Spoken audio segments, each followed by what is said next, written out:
Hello, everybody, and welcome back to another episode of the War Report. And we've got quite a bit to cover today since our last episode, which was about a week and a couple days ago. So, without further ado, I'll just hand it right over to you, GSP, to give us the most recent updates out of the front lines in Ukraine. Yeah, we have a lot to cover today. Um, okay, so let's begin with the slides that I sent you. We'll start off with the north in the Kharkov region. To the left, you see the Lipsy front, and to the right, you see the Vovchansk front, or as the Russians say, Volchansk. Not much happening I mean, there is constant fighting. There is back and forth. There is video footage of the Ukrainians try to make more inroads in Lipsy. Last week, we mentioned that the Ukrainians did manage to push the Russians out of certain areas just north of Lipsy. So, but not much has changed since then. The Russians control a village north of Lipsy, and basically they control fortifications around there. uh, to the north and to the west of it. And this has given them a kind of strategic position. Um, when we go to the next slide, this is where the Ukrainians have had far more success. Um, this is Volchansk, and in Volchansk, you can see that the Ukrainians have made much more inroads. So the blue outlines that you see is areas that were in a gray zone that the Ukrainians have now consolidated. They have moved into this area. Before it was a gray zone, it was an area that in the northern part was controlled mostly by the Russians, but now it's completely consolidated. And the reason for it is right next to it. You can see outlined in green. This is an area that the Ukrainians have worked very hard to retake. Now, as far as losses, the losses are real. They are the Ukrainians are suffering a lot, and I'm going to see if I can send you a slide. I know this is impromptu, but there is a slide that Weeb Union had based on a military map. Okay, and it showed the division of forces. It's not in my photo gallery. Sorry. It's somewhere in my. Anyways, the basic breakdown is this: that in Volchansk at the moment, the Russians have about 6,000 men, and the Ukrainians have about 30,000. Um, one of the things that we've seen this week that we didn't see last week is the dropping of the Fab 3000s. These are 6,000-pound bombs. Um, an interesting story about this is that there are only apparently, according to DEMA of Military Summary Channel, only two Su-34s that are capable of dropping these things. And on the first day, they dropped, I think, two or three. Anyways, they're dropping about, well, I mean, I've seen evidence that they've dropped at least 7 or 8 Fab 3000 bombs, at least video evidence. But the claims are there are more that are unrecorded. The Su-34 is an aircraft that they're not at the moment. They were supposed to produce several dozens more this year. They're not, and he suspects the reason for this is because they want all future Su-34s to be able to carry uh, the Fab 3000 bombs, which would make sense. But the bombs maybe not that accurate, but when you see the level of damage, uh, the radius of damage is going to be very, very big. And the bombs that I've seen drop today are more accurate than what they were, say, 3 days ago or 4 days ago. So, um, you know, there is, we'll get into it later, but there is a story of an Azov commander who who is he's in this area, by the way. Azov has been positioned in Volchansk, and he has claimed that the one of the generals, Sobel, it has been responsible for killing more Ukrainian soldiers than any Russian general. And today, after like 24 hours after he made this complaint, Zelensky fired this Ukrainian general. To my It's understanding, and you can correct me if I'm wrong, or somebody in the audience if you don't know, uh, I'm pretty sure Sobel was only about one or two below Siersky. yes, from what I understand. Yeah, like yeah, Sodol, Yuri Sodol. There were rumors initially that the commander for yeah, replace this commanding general Valery Zaluzhny with yeah this Azov commander, his name, it starts with a K. It just escapes me right now. Um, Initially, there were rumors that uh, he had um, he had asked the for Siersky to be fired, but that wasn't the case. That's where I first saw it, and then about 12 hours later, that's when I saw that it was Sodal.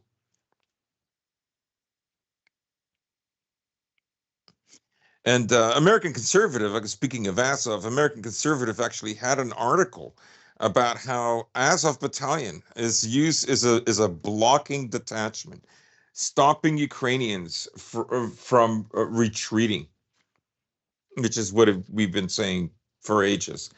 Um, there were even some videos where Ukrainians literally killed their own soldiers who had decided to spare their lives to surrender.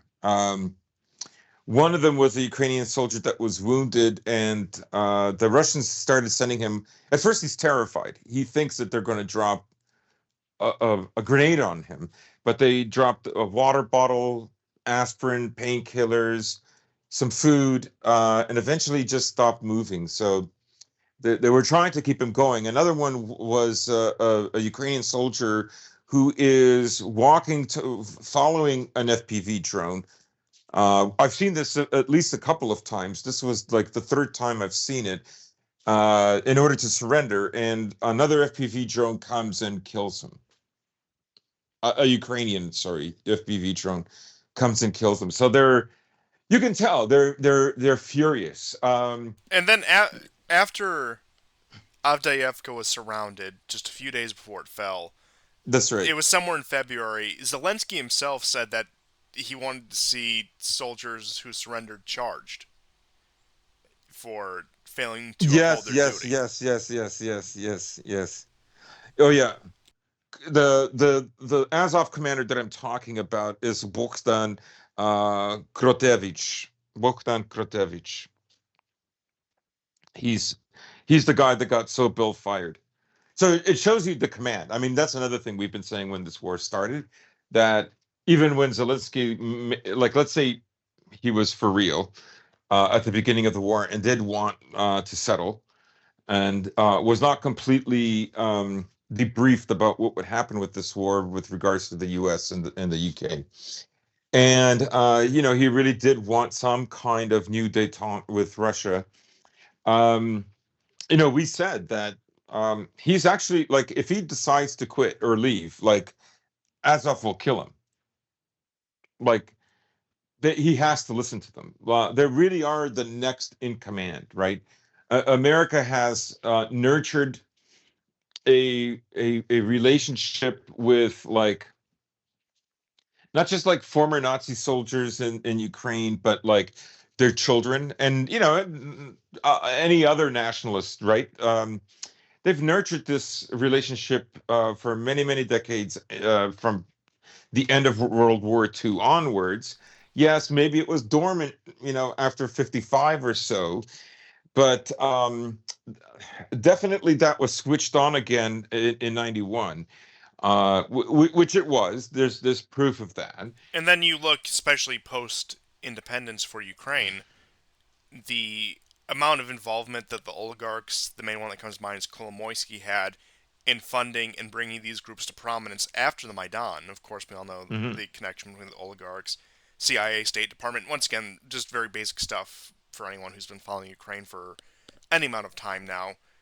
And while you have had Azov officially rolled into the Ukrainian armed forces, and that you've had right sector and a lot of these groups consolidated into a centralized structure, you have to remember the influential figures. Now, I know Kolomoisky got thrown in jail by Zelensky about a year ago, but there's a number of influential oligarchs who still have a great deal of influence on these military units because they were at least the public bankrollers from them. Now, I'm sure that even with their vast wealth providing that many armaments and bringing these groups to prominence was still a bit of a task, so they worked with other outside forces, as, once again, just very basic stuff that always happens.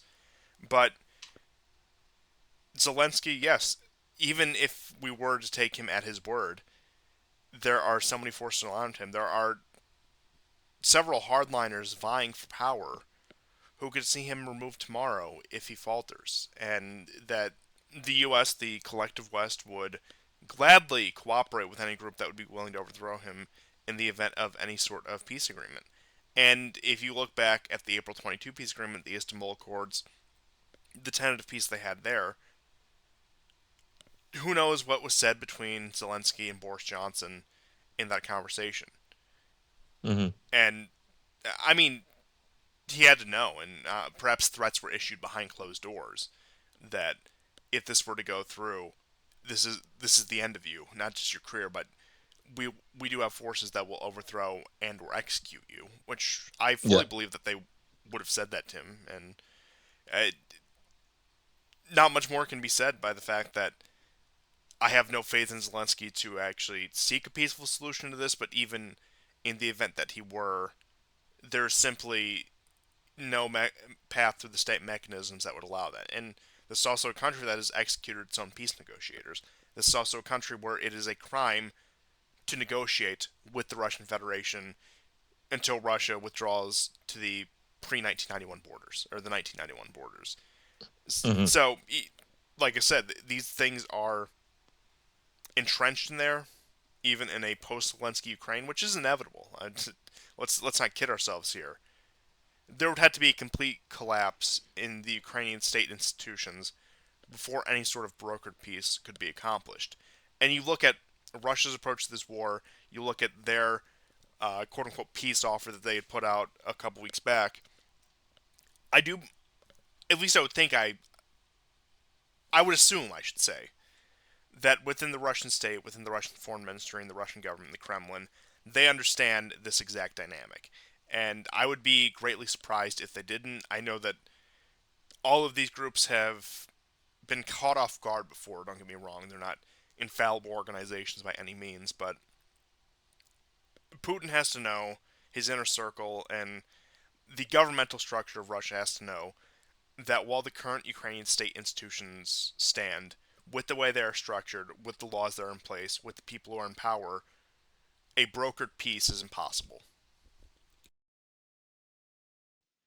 Yeah. I mean, first of all, I mean, the US is not getting what it wants, right? Like any freezing of in many ways, you could argue that America has already endured 8 years of humiliation in the sense that it had a semi-frozen peace in Ukraine and it lost its the most coveted territory that it wanted, which was Crimea.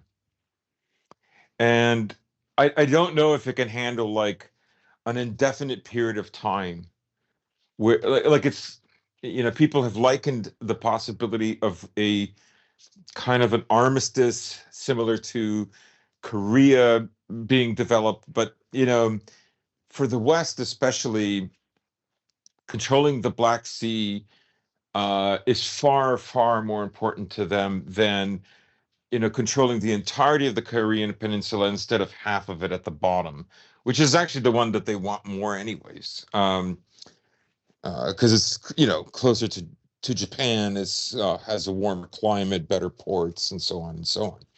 So even though it's such a tiny piece of land, so Crimea is, can they really tolerate it, right?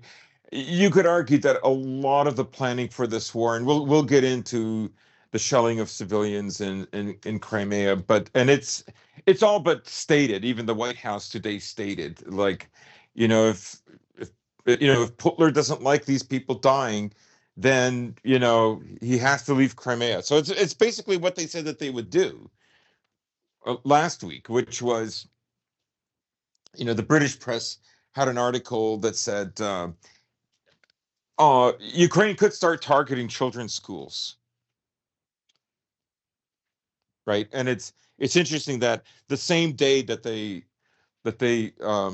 are targeting. Well, okay, so there's a discrepancy, right? So some people believe that there was a church because it was also Holy Trinity Sunday, and there was a church that apparently these five ATACMS were supposed to hit. Four of the five were intercepted. One of them was hit and veered off course, and the cluster munitions dropped. Um, Most of them fell in the water, and that's why the death toll is only four people. But it also includes those four people. Two of the four are children under 5. One of them was a 2-year-old. So anyhow, yes, the war is going in a certain direction now that's even different than 2023 or the second half of 2023, and that is Russia is constantly making small gains. Ukraine is unable to really counter them, and it's losing a lot of resources and men just to be able to claw back at Volchansk. Meanwhile, in Donetsk, they're constant. Like, for instance, today they lost Rozdelivka, the village of Rozdelivka, which is south of Seversk and north of Solidar. Um, I mentioned last week that they lost several villages as well, including Nova Alexandrovka. They lost Umansk. In any case, so this is it's an ongoing thing. Every day the Russians are making a few kilometers here and there, not huge, but in total, right? Like, I would say, in May they got like a roughly 419 square kilometers, right? Well, I mean, in a year they'll probably get like 1,500 square kilometers, depending on how things go, if they get a breakthrough or not. But ultimately, the Russians they're not going to do the big arrow moves. I know a lot of people want to see that, but I don't see any. Even though they have all these volunteers that have made up for the difference of another mobilization, I don't see any willingness on their part to do that. Of course, they also have an equation that sees the West eventually going in, because the real test that will come for the West will be when there just isn't either enough Ukrainians or there isn't enough of willpower from Ukrainians to continue this war. And we're already seeing this kind of breaking point. We knew it was a bad situation in 2023, but I think now it's obvious that it's becoming worse. And you see the terrorist attacks as a way to deal with that, right? Crocus was the first one. There's no reason not to think like America's behind. Of course they are, right? They funded Chechens. They funded Al Qaeda through proxies in Iraq. So this, which eventually part of that morphed into what would later become ISIS. So this, I mean, it goes all the way back to Afghanistan, where the yeah, the the jihad Mujahideen. that they helped organize, it led to 40 years plus of war in Afghanistan, and it's still not resolved. At least if you ask some people, but this is nothing new that they support these groups, that they're going to support these groups. that they've always been looking for a second front in this war. And as Yep. conventional means fail in Ukraine, they are going to turn more and more to terror campaigns. I know you'd mentioned Crocus, but you have to remember that they were shelling Bryansk and Belgorod as early as December 2022. And those attacks have only increased. They staked all their hope on the 2023 counteroffensive that would be able to replicate something of what we saw in the fall of 2022. Hmm. It failed to do that and even went beneath the already, I would say, low expectations of any serious commentator. I figured I wasn't expecting a great Ukrainian success, but I would have figured more success than what they were actually able to pull out. Yeah. And they've been exhausted of conventional means.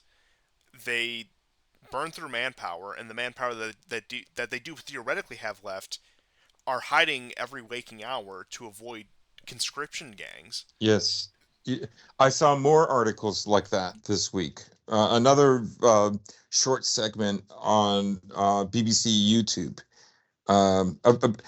Mind you, like in a way, they're kind of prepping like the idea that they're kind of running out of Ukrainians, and we should mention. I don't know if I mentioned them in the last show. So there were two groups that escaped from Ukraine. The first group, both of these crossings happened in the far west of the country. The first group had at least 32 men, and it turned out that these were GUR or GRU rather officers. These are like military police or police that can have like almost like a military role, right? I think like they had a subgroup called the Berkut, back in the Maidan. So those kind of guys, right? They would have been enforcers, right? These are not conscripts. These are not people who've been given summons, to appear at a conscription office. These guys are well in the system, right? They see what's going on. So they got away, and then a smaller group of 12, not part of the GRU, they also got. But today, 47 got nailed. So yeah, they're leaving in droves, obviously. Why would you want to die for this ridiculous country that's run by America? Um, I don't, So, anyways, why don't we get back to the maps?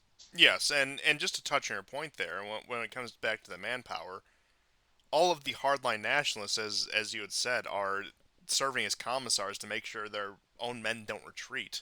So they're not Yeah, seeing any actual violence while still technically fulfilling their military duty. And then the the men who the actually have only the time they do see violence though is when a city's like about to fall. Like they oh are, yeah, yeah, yeah. Like if they have Azov suffered heavy casualties, because they, like whenever, sorry, to interrupt. It's just that whenever some place looks like that the Russians are about to fall, uh, I mean, they will pour and pour units into that area to stop it from happening. But but just to touch but yeah, on they don't serve the kind of sacrificial role that the conscripts do. no, they are not in the meat grinder. They die incidentally when a city falls and the Ukrainian high command refuses to order a retreat. But just to return to your point Yeah. briefly before we get back into more frontline news, to the last Ukrainian was an understatement. They're going to fight this war to the last European and eventually to the last American. Right. 5 days ago there was that interview I sent you with Kotkin, and one of the things that he says is, I mean, he really loves the America. America has the greatest military of all time. To watch it act, over vast distances with so much speed is breathtaking. But it's an expeditionary army. We have the greatest air force, the greatest navy, but have an expeditionary army, which means we can't do high casualty land warfare. And the host, mentions like maybe that's part of our DNA. I mean, it's funny because they're both Jewish, but they're talking about the Anglo world. Well, I mean, they run the Anglo world anyways. So, they said, because compared to the British, small expeditionary forces. You begin to run the economy. That's how you do it. You create blockades with your navy, et cetera, right? And one of the things he says is in World War II, we rented the Chinese to fight against the Japanese. The Japanese cut their teeth on the Chinese, but the Chinese lost 13 million people. And that war started sooner. And he goes, and we rented the Soviets, and the Soviets lost 27 million. 10 or 11 of those were soldiers, were military. And at the moment, we're renting, like he has all this concern for Ukraine.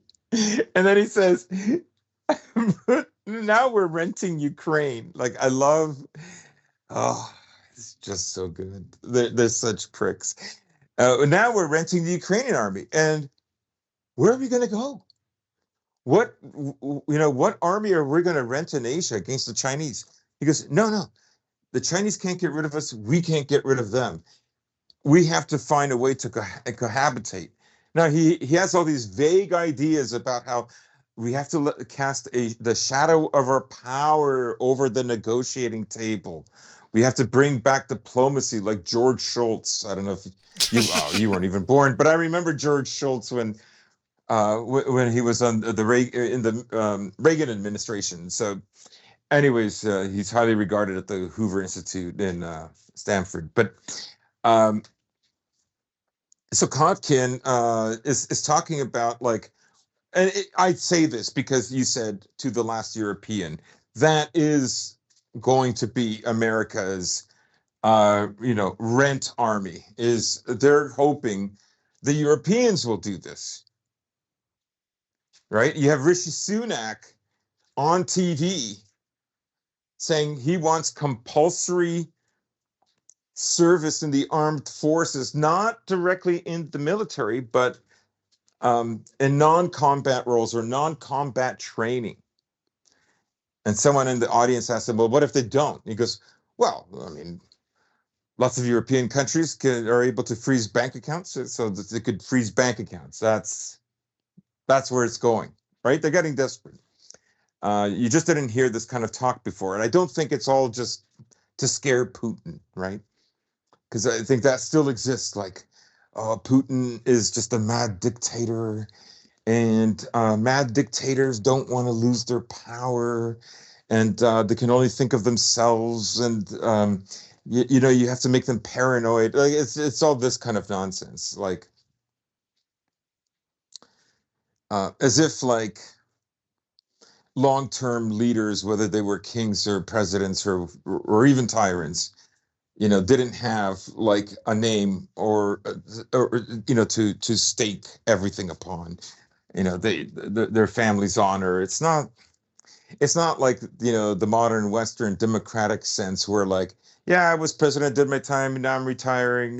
Like go visit my library, Making billions, having making billions. private Yeah, security to that day. But yeah, you do bring a point, the idea that somehow we're supposed to view Putin and to a lesser extent Xi Jinping as if they're one of these perennial dictators out of Africa who rise and fall every few years, who can never stabilize their regimes. And yeah, once yeah, again, we're yeah. talking about Putin, somebody who's been in power since 1999 for 25 years, has been in power almost as long as Stalin was in power in the Soviet Union, and rivaling the Oh, reign of, longer. of oh, yeah, longer at this point, you're right.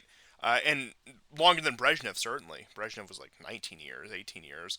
Uh, and we're talking about, at this point, how long he's been in power, and he's probably going to, once again, see this term through until, let's see, that would be 2030. Uh, a length in power that would rival a lot of European monarchs of the absolutist age. And, Right. and so, once again, when somebody wields the reins of power that long, while there are drawbacks, they get a much greater perspective of what running a nation looks like when you're there for decades rather than years. And Hmm. the idea that you're going to either use this logic that these unstable third world regimes use, like I said, Africa, some parts of the Middle East, where these men rise and fall from power every few years, or the idea of a Western liberal democracy where you serve your 2 terms, get caught up in term limits, and then go work for some consulting firm and have private security for the rest of your life. It's a completely different system of governance, completely different way of life. It's a completely different view of state authority and power, and how that interacts with the real world. And they want to apply this logic to Russia, which I think by and large why many of their efforts have failed so far. And I would have assumed these people would be smart enough to see the situation for what it is on the ground. Or maybe I'm just being fooled by public rhetoric versus concrete action, but I don't think so. I don't see that much of a discrepancy, at least from what I can see. Maybe there's just something I'm missing here, in which case I would love if you would point it out, or if somebody in the audience would point it out, because I'm always trying to figure these things out, learn more about them. But it does seem like this is one of many cases where they have bought their own propaganda and they keep running with it. You do get a sense of that listening to Kotkin talk. First of all, he sounds like Joe Pesci. You'd swear it's Joe Pesci, but you do get a sense like, okay, this guy is clearly talking out of his ass. Like some of the points here are ridiculous, or they're kind of astute, but they're not that really. Like, I mean, it's not more astute than what we've been saying. But in many ways, he pretends like the world doesn't work the way it does, or the West. Like, take for example this, right? He says, because he's thinking, how can we strategically go after Putin? Like he wants to humiliate him. He wants to make him nervous about losing power. And since it can't be done militarily, for as far as we know now, then it has to be done politically. And he says, I always have to watch, like, even before the SMO, this propaganda from Russia saying that that America wants to balkanize Russia. They want to dismantle Russia. I mean, where is this guy coming from? I mean, there were conferences in 2022 just after the war started. There's where EU politicians meet. They were occurring before. They just weren't news, but they certainly became news and became more popular. And then you have, like, Kalas and these other leaders, leader of Lithuania. I know they're know nothing states, right?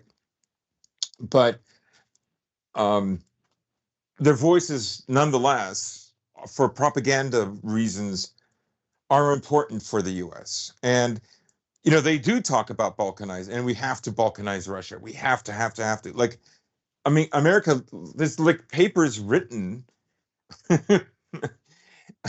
in America about how they expected that to happen after the Soviet Union fell. And Once it's again, when can it we didn't go happen. back to the probably gold standard of these papers, which was the one by George Soros in Yeah, '93? And I will harp on that. I will bring that up every episode if I have to. yeah, That yeah, what they're talking about right now with the rent armies, with the sending in meat wave after meat wave of various European nations, George Soros said that exact thing would have to happen if Russia did yeah, not submit, and that is what we're seeing right now. And look, I know yeah. that Soros isn't all powerful; he isn't the only decision maker in the West, but we're talking about a very rich, powerful, and influential man who has his fingers in a lot of pies, who has influence in a lot of governments, especially the left wing governments, or at least the ostensibly left wing governments, versus, say, the controlled opposition right. But a lot of NGOs as well, arguably even more important at that point, laid out this plan in '93. It's been there for 21 years, accessible to anyone with internet access. You can find an archive of it today. I'm pretty sure it's for free. And look, I hate to even advocate them, but it's for free on the New York Times website. But of course, you can always use an archive link if you don't feel comfortable visiting their website. I know some of you don't. I certainly don't. But point being is, it's right there, and you can read it for yourself. In fact, one of these days, just because I keep harping on it, we're going to read it on air if this Yeah, persists. yeah, that would be amazing. Yeah, yeah. So I think that um, so he isn't making sense. I mean, he knows. So how can they do it, right? Like, he sounds so convincing. Like, I just can't picture this guy doesn't actually believe like the shit he's saying. I can't I can't. Like, no one is this good an actor.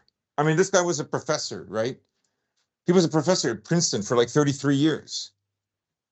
So I just don't believe the whole thing is an act. Like, he's a professor for 33 years, but you know what? His real superpower is acting.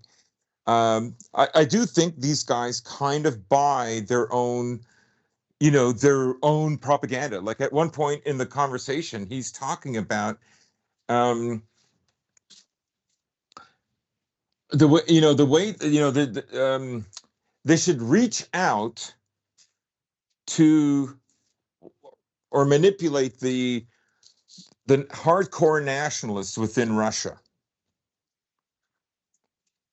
Like, it's been 1 year since, Prigozhin's so-called March of Justice or Freedom or whatever it was. Like, I think there's something psyop about that whole thing. It was not organic in my opinion, but his suggestion a year later, right? This thing was aired on the 20th of June, 2024, is still to try to appeal to Russian hardcore nationalists that don't think Putin is fighting the war the way it ought to. And I mean, within this group, he actually has to find a subgroup that would want to freeze the conflict now and to rearm for another conflict later. And this is supposed to like, it's so harebrained. It is so harebrained, so crazy, right? That it's not going to work. And you can see, I mean, I'll give him credit. He said that he was never one of those guys in 2022 that, became excited for the so-called Kharkov and Kherson victories. In fact, when you listen to this, conversation, which is about 58, 59 minutes long, there are some points you're going to hear along the way that you would think you're listening to the Duran. Just on certain points that they tend to repeat. That's who you think you're listening to. But in no ways is he a supporter of Russia or Putin by any means. No, and like I said, the logical knots that these people twist themselves into, after a certain point, they have to buy into it. And I know this is an often repeated talking point about just about anything in politics, but these people fall in their own echo chambers, and they talk to people who agree with them. They talk to people who uh, maybe even agree with them 90%, and the last 10% is just minutia. And hear nothing opposing, and what they do hear opposing, they aren't able to process at that point. So they start to buy into their own propaganda, and by nowhere we're nowhere close to that influence. But I like to try to think that I avoid that. I try to look at, for example, when I do the show, a lot of Ukrainian and Western sources to see what's really going on. And I, Mhm. once again, that is, and I know I'm not an academic 33 years, but that is a trap I'm afraid falling into when I look at this information so much that I'm just going to get caught up in an alternative version of reality because I've isolated myself so much from the outside conversation, from the outside world. But I do think it's a prime example of what we're seeing right here. And those aren't just two guys to do a show for 1,500 people on YouTube. These are people who are supposed to be academics and people of great influence who advise politicians and bureaucrats, etc., etc. And that's the trap they've fallen into, complete hubris. And I really think it is a microcosm of the American empire at large on just about every issue. Yeah, I mean, I have never wanted to believe that, only because I just don't assume these people are, are foolish or stupid. Do you know what I mean? I never have. So I've always thought, like, they're acting. They have an audience to reach. Um, but maybe you do, enough of this acting that, for the audience, as it were, that it's not an act anymore. I don't know, but it was. was crazy advice. I just thought like, wow, Prigozhin has already been a year, and you still think like this is the way to go? Well, I just thought, I don't know. Was anybody in Russia really? Did anybody in Russia really think that that Prigozhin was going to become president or force Putin's hand? I can't think of I mean, anyone there in were a some people who serious. left the country, Oh and yeah. I would say Putin's been forever grateful that that happened. But no one that mattered thought, that it was all over. Um, but the West certainly did. If you went, like, if you watched the BBC, a BBC YouTube video and just read the comment section or went on Twitter, these people were nuts, absolutely nuts. Because, it had been a month after Bakhmut had fallen, and, they were looking for a victory.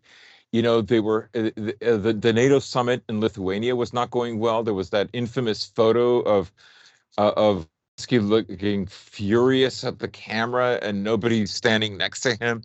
The counteroffensive was falling apart. Um, and you're you're supposed to believe that.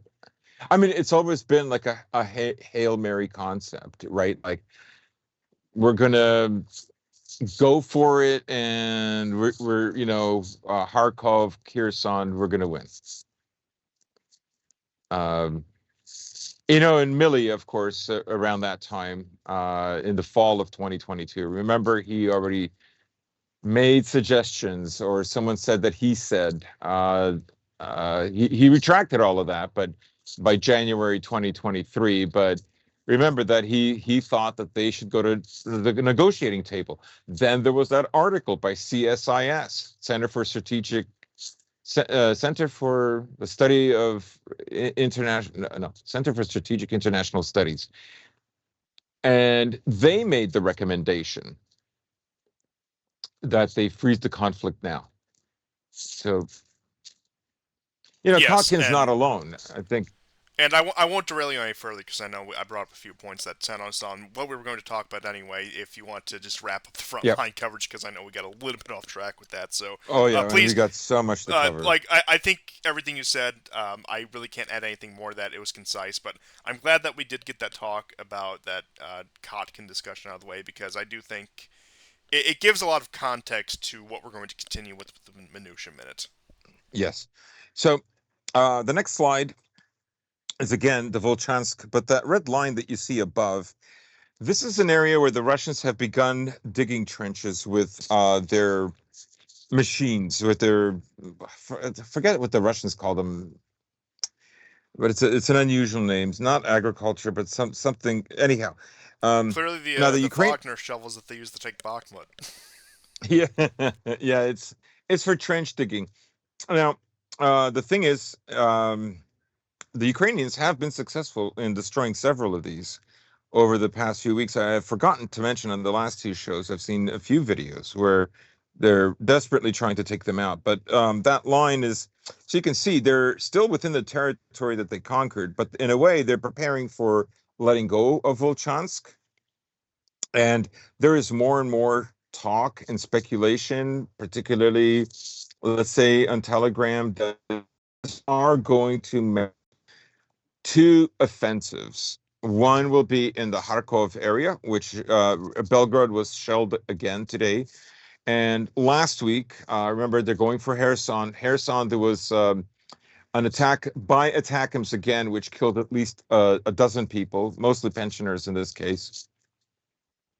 The area where they want to do this, of course, is right at the end of Zaporozhye, where that part of the Dnieper opens up and gets wide. Of course, I'm not so sure there's a lot of water there anymore ever since the Ukrainians in what was it, 2022, destroyed the dam. That was 2023. That was last year when they destroyed Yes, 2023. Yes, you're right. So there was a small concentration of Russian forces that was hit by an attackams there a couple of days ago. There was one large truck. Anyways, there are videos of them removing the wounded.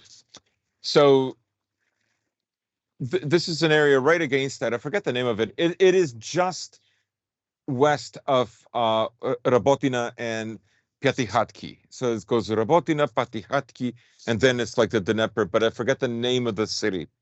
So this is an area where they think that there's going to be an attack, and it could come also from what used to be the Dnieper, if there's anything left of it now in terms of like water. The argument is that they want to grab the Krasnodar because during the peace talk in Switzerland, one of the demands that they made, besides like returning uh,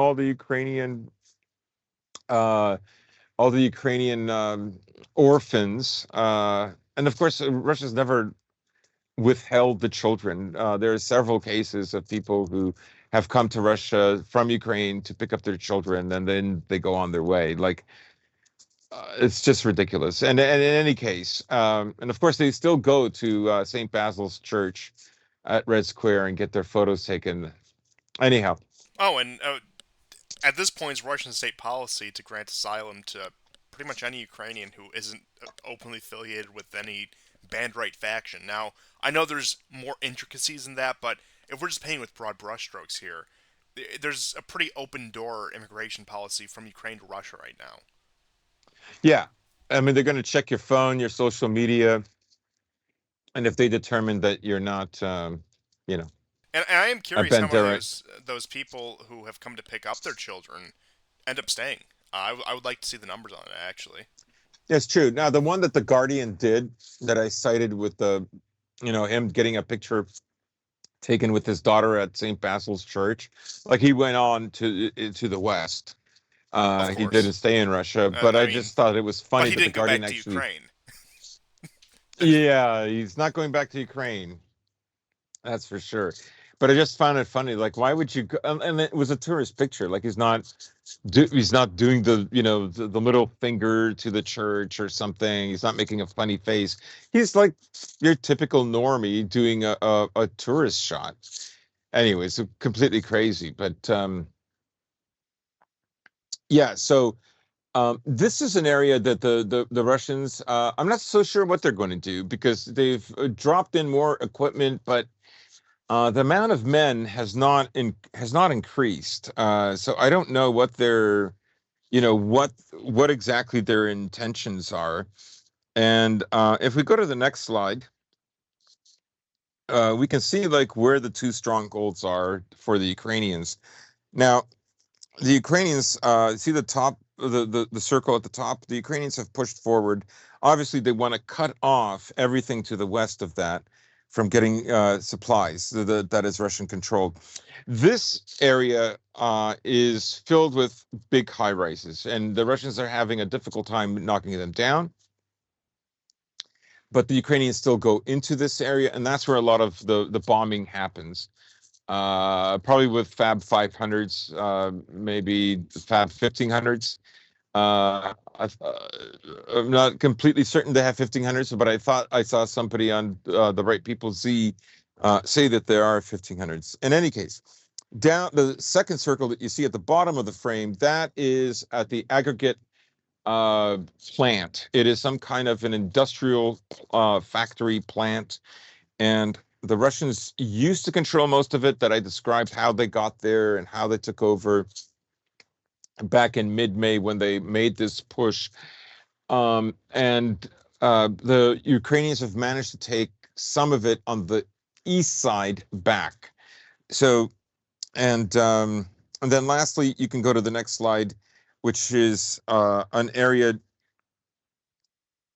just west of Volchansk. You can see that the Ukrainians are trying to get the roads that are supplying the Russians.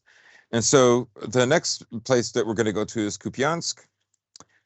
You can see the gains that have been made there. This is zoomed out quite a bit, but they've made gains in the forest. They've made gains around Sinkovka and Petropavlovsk, and they've made gains, of course, Stepova Novoselka, which is the big piece that you see to the right. Moving along, this is the Seversk front. That big blob at the bottom, that is Rozdelivka. The Russians have made some pretty big gains there. You can see the blow up of it in the next slide.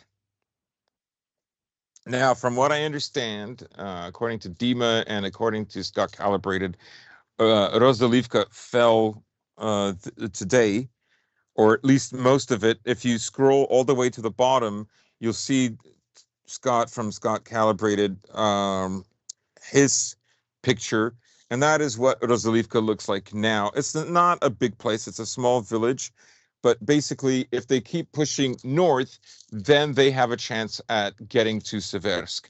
Seversk is at the top of a hill, and the Russians, after they took Lysychansk last year, they had a very difficult time. They got close to Seversk, but they could never get over the hill that was there. Then we go to a surprise that has happened since the last show. We go to Gorlovka. Gorlovka is a town just north of Donetsk city. So that big blob that you see there, this is in an area called Shumi.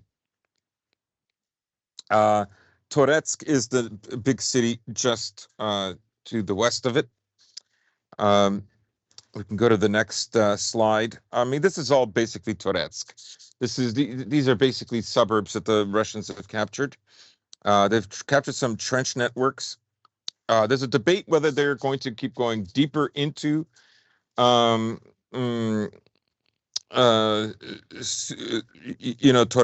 or if they're going to go on a northwestern angle and shoot for Konstantinovka, which is just east of Chasov Yar.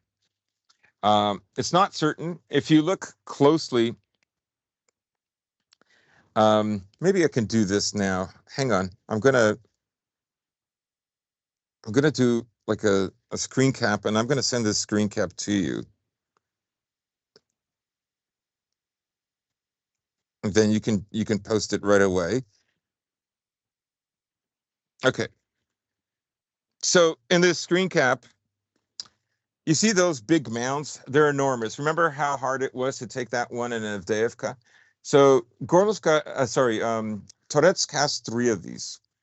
It is an extremely well fortified city, or small city, or big town, if you will.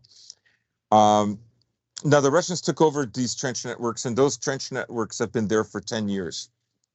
They were built right away in the post-Maidan time of the beginning of the conflict. And you can see that there's many other trench networks, particularly straight ahead into the south, but not so much to the northwest. And that's why some speculate that the Russians will go on a northwest angle, and that they will push for probably Konstantinovka to sort of cut off this area and take over the canal that winds from here all the way to Chasov Yar. So next we go to the Avdiivka Donetsk front, and things have slowed down here since the last show. All that white territory is territory that they've conquered, and the Russians have in the last week to, let's say, 8 or 9 days. The little red part, we can go to the next slide. That little red part is the area outside of Nova Alexandrovka. You can see that the Russians are getting closer and closer to Vozvizhenka. If they keep going at this rate and at this angle, this northwesterly angle, they're going to get to eventually Pokrovsk. Now, I still think they're a good distance away from getting there. So so the next slide, the other area where the Russians have expanded is in Sokol. They took over an entrenchment that you see that um, those yellow outlines. That this was a very large entrenchment by the Ukrainians. This is the third line of entrenchments outside of Deika that the Russians have captured. So they're moving along steadily, but it's a very deeply fortified place. Now, the next one that you just clicked on, that is um Krasnogorovka, and that's further down south from Donetsk. You can see that the Russians have made several gains here since the last show. That big white piece at the bottom, that's in the southeast, and then they took over, sticking with the east but further north. They took over some of the high-rise complexes, and then east of there, they took over another section of high-rises. And I have a blow-up of that. So six of those high-rises have been taken over. This is very important because this is really very much a fortress. That's it for Krasnogorovka. Further south now, in the Ugledar area, which is in this frame, provided by maps by Scott from Scott's Calibrated, um, you can see that the Russians have taken over several fields here. And in the sort of far left near the corner, that is Ugledar, or the Ukrainians call it Vugledar. You can see that the Russians basically want to get to that highway that goes on a diagonal east in order to cut off Ugledar from any more supplies. Next, lastly, we get to uh, Chasov Yar. Not much happening in Chasov Yar, except about 2 days ago, you can see, or a day ago, the Russians have consolidated more of their gains around Kalinina, and they've expanded a bit of their control in the micro district of Chasov Yar. Now they control probably around 80% of all of the micro district, and the next phase will be to try to catch that, to take over that forested area and get into Chasov Yar proper. And the other ones we've covered. And so that's it. That's it for the Minutia Minute. What a minute. Yes, all 57 of them, even though we did have a little bit of a derailment, but it was a worthwhile derailment, I will say. And Oh, yeah, totally. it is funny because a lot of what we said just sounds like what my normal or our normal post minutia minute commentary would have been. So I guess we've just squared that circle as it were. So we knocked that out of the way, and I really don't have much more context or commentary to add beyond what we had said, and especially about the direction of the war and what this is going to look like, because I stand by my previous statements. That's really all I Hmm. can say. Except I just don't know when it's going to be, but I know it is almost certainly at this point going to happen. But I want to be wrong about this. Don't get me wrong. I want to be incorrect. I don't want this war to escalate. I don't think anyone who listens to the show would have ever gotten the impression I want this war to escalate, which I like I said, I don't think I have to qualify that to anyone here, but I'm just going to put it on the record once again. And this has potential to get into very dangerous and, dare I even say, apocalyptic territory. And some may say that's alarm, some may say that's fear mongering, as it were. But if you look at the so called red lines that have been drawn by both sides are right up on the edge of them. If we're to take the Russians at 100% face value and believe, I don't know, maybe some more dubious articles from the media, they're allegedly, quote unquote, planning a retaliation. And I know some might say it's going to be a retaliation against the United States, it's going to be some sort of mass escalation. I I don't think much would be gained by, for example, Russia outright attacking a NATO military base outside of Ukraine. So Hmm. I think a Hmm. lot of people are alarmist about that. While there is great potential for escalation, what I will actually say about this, while there's great potential for escalation, it's not just going to be a senseless act where a Kinjal gets lobbed into Germany, for example. It's going to be something that serves an actual strategic goal, but also carries the risk of great escalation. And what that will look like, I don't know. There are a lot of off the record American and NATO activities in Ukraine, probably that we don't even know about through leaks or through any sort of, let's just say, unauthorized information that has gotten out there. And the Russians certainly, if their intelligence is worth anything, would know about these sites, would know what major figures are there. I mean, who knows how far up the top brass NATO military personnel are in Ukraine. I know we always go back to that one very controversial Canadian general that was captured when at Avestal, Yeah, and who and knows how Mariupol, yeah. yeah, who knows how many other high-ranking officials of NATO are in Ukraine at this moment, and how valuable those people are, how much of an escalation it would be to either capture them or kill them in battle or hold them for prisoner exchange. Like I said, there's a lot of different directions this can go, and who knows how many the Russians actually have in captivity right now that nobody wants to, on either side, wants to say because they would know it would be an escalation. And like I said, there are a lot of avenues in which this war can escalate, but I think when a lot of people hear about the red lines for whatever reason, they think the Russian sub idling off the coast of Florida is going to be the trigger for that, rather than something of let's just say much more importance than just a saber rattling maneuver. And like I said, as far as the conventional war is concerned, it's just going to continue on with what we've been saying for the past several months. It's just going to be a slow chipping away at Ukrainian manpower and resources, with the occasional mounted resistance that they will score victories where they can, that there will be a heavy amount of resistance, don't get me wrong, that it will cost the Russians if they want to proceed any further in a quick amount of time, and even if they want to proceed at a slow rate, it's going to.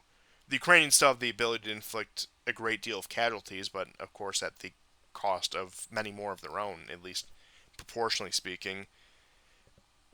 And it's going to, as we had said before, and maybe we can get into some of the stuff that happened in Dagestan after this, going to go to more of the terror campaign against Russia, that we're Yeah. going to see more cluster munitions fired on Crimea, and probably in the future fired by much more competent personnel. They're going to try more strikes on the border regions, whether that be in Bryansk, Volgograd. They're they're going to try to foment disorder in Russia and around Russia, whether that be the Caucasus, that's Central Asia, wherever they can. And logically looking at this, when it comes to the less conventional side of this war, when it comes to the broader picture of this war, I know they've tried it before. I know that there have been a few failed attempts so far. But really, the next avenue that makes the most sense to me, at least, is trying to start something again in Belarus. Yeah, I mean it's possible.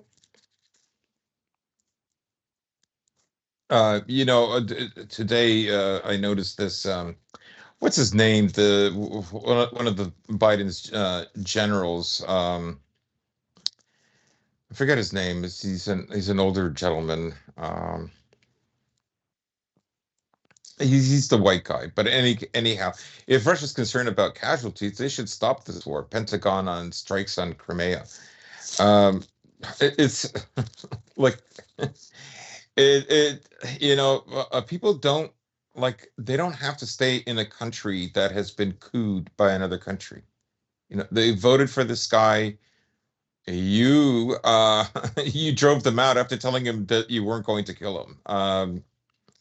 Uh, they can um, they can turn against you. They have a right.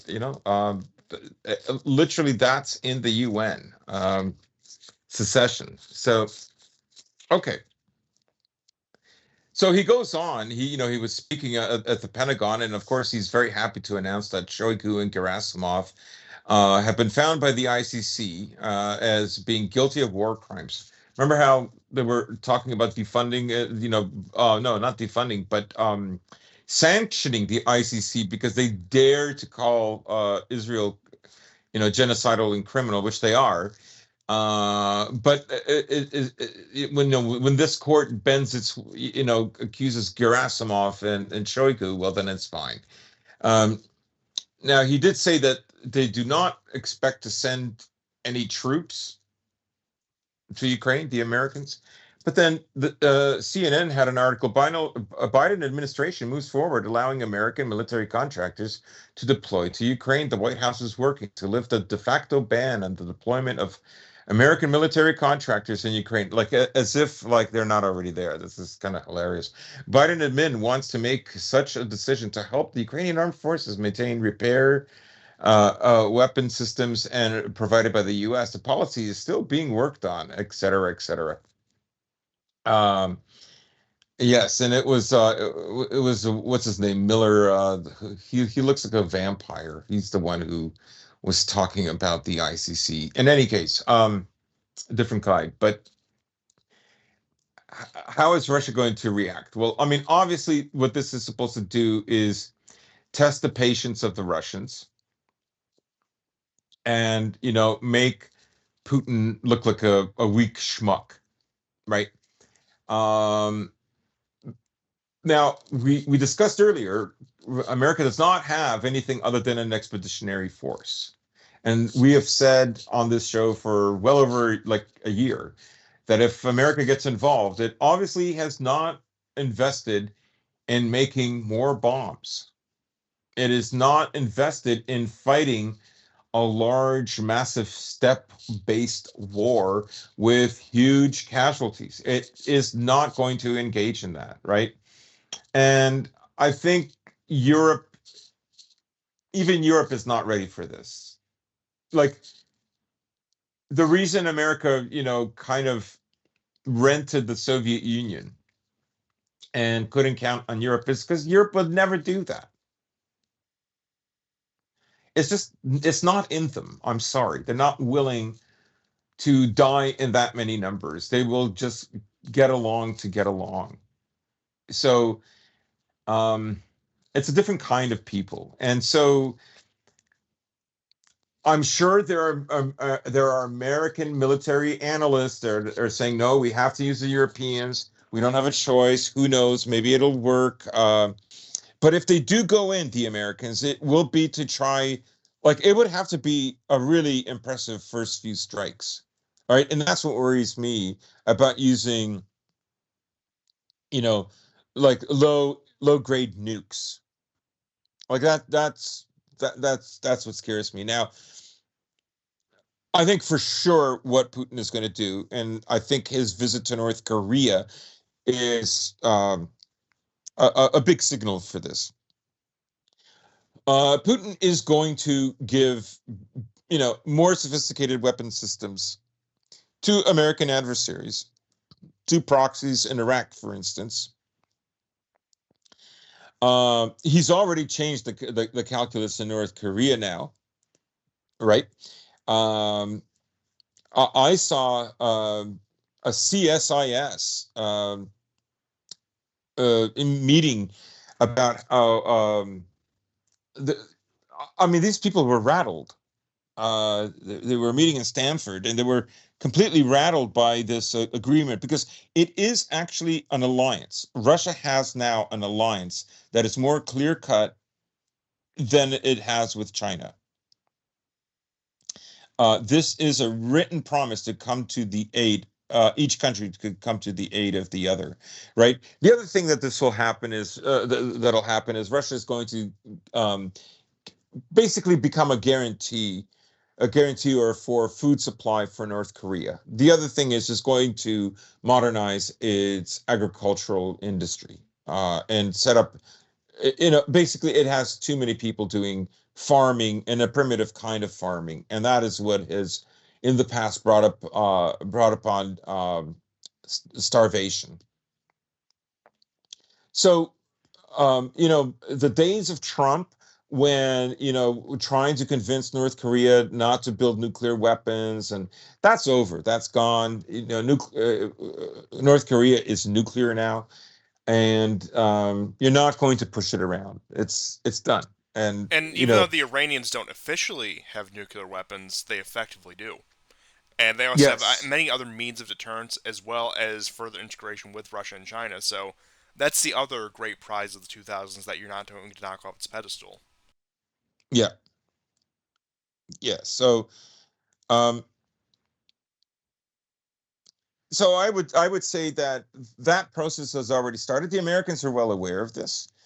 They know very well what they've done, how they've managed to put Putin in, and I would say that Putin does not have indefinite years. Like Putin does not have till the end of his term to keep fighting this war. Like the war, it will have to get resolved. Something will have to get done. Now, the Fab 3000s are part of that.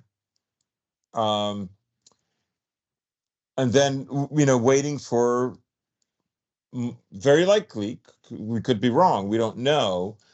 But there's a strong possibility that that Western powers will enter Ukraine.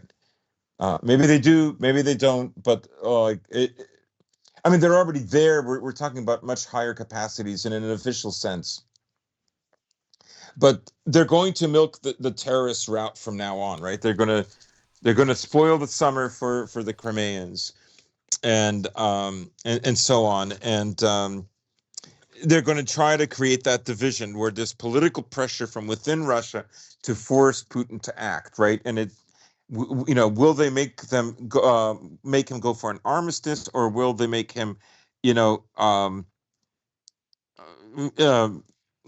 use a more hasty approach that could cost him on the battlefield? Like, it'll be one of those two. But I Now, I think, do want to preface what I'm about to say with that it is a long shot and there are a lot of factors that do go into this. But when it comes to Russia's aims, once again, I completely agree with you that Putin does not have until 2030 to wrap up this war, that this war does need to end sooner rather than later for his own legitimacy and for the sake of Russia's stability. I do have to wonder, however, with the American policy towards Ukraine, especially the Biden administration's policy towards Ukraine, propping up just through the end of the year to get Biden through the election so any potential embarrassment is avoided. Of course, there's always the theory that post election the issue gets dropped and that the West concedes on it. I don't foresee that happening, but I do have to wonder if there is a strategic calculation within Russia that is anticipating a great deal of political unrest and instability. Now, I'm not talking about civil war levels of instability, don't get me wrong, but a certain level of instability within the United States post election where their ability to act abroad is hampered by internal political strife. And like I said, I'm not expecting like anything worse than say what happened on J6, but still, just given the context, given the internal pressure in America, that can be enough to, of course, not stop the empire, not bring it down, but to delay it, to delay actions, and of course, depending on the outcome of the election and whatever you might make of Trump at this point, or how much of an destabilizing force he would be if he were to win the election, I do think that there does have to be a calculation within Russia that they're going to analyze the internal political trends of the West to look at the right time to push their goals forward, where within the domestic situation in the West, foreign action would be viewed very negatively because of prevailing domestic issues. yeah, I mean, those are issues that have to be taken seriously. I honestly think that one of the things that distinguishes 2024 from 2020 and 2016 with regards to Trump is that um, the geopolitical situation for America is a lot more serious than it was back then, right? They were just getting the foundation set then, but now it's very serious, and that kind of destabilization, right? I don't think they want that kind of circus coming back. Um, as if since they've already said it, they're quote unquote future proofing or Trump proofing aid to Ukraine. So they've set up these loans, right, that Ukraine is never going to pay back, but it guarantees a flow of money constantly going into Ukraine. Um, Trump has, I mean, he's so ridiculous. Honestly, he's such a buffoon. But he has said that he's going to tell Zelensky that if he doesn't go to the negotiating table with Putin, he's going to stop funding, and that if Putin refuses, then he's going to arm Zelensky even more, right? Nah, for the MAGA-peds, they're going to be like, it's going to be convincing, right? Like, who doesn't want a guy like this, right? Who can talk like that, and makes it proud to be an American, bossing the world around, creating problems, fixing problems. Um, so, I think, I mean, they might have to allow him to be president, but there are people who don't believe he's going to win. I was listening to the podcast with World War Now with Jim Jetris and Dmitry and Conrad, and Jim does not believe that Trump is going to win. I'm not so sure either. 'Cause I think, like, I know he's very popular right now. I think he's leading Biden by a decent amount. Um, I don't know, like, he's getting more and more of the black vote.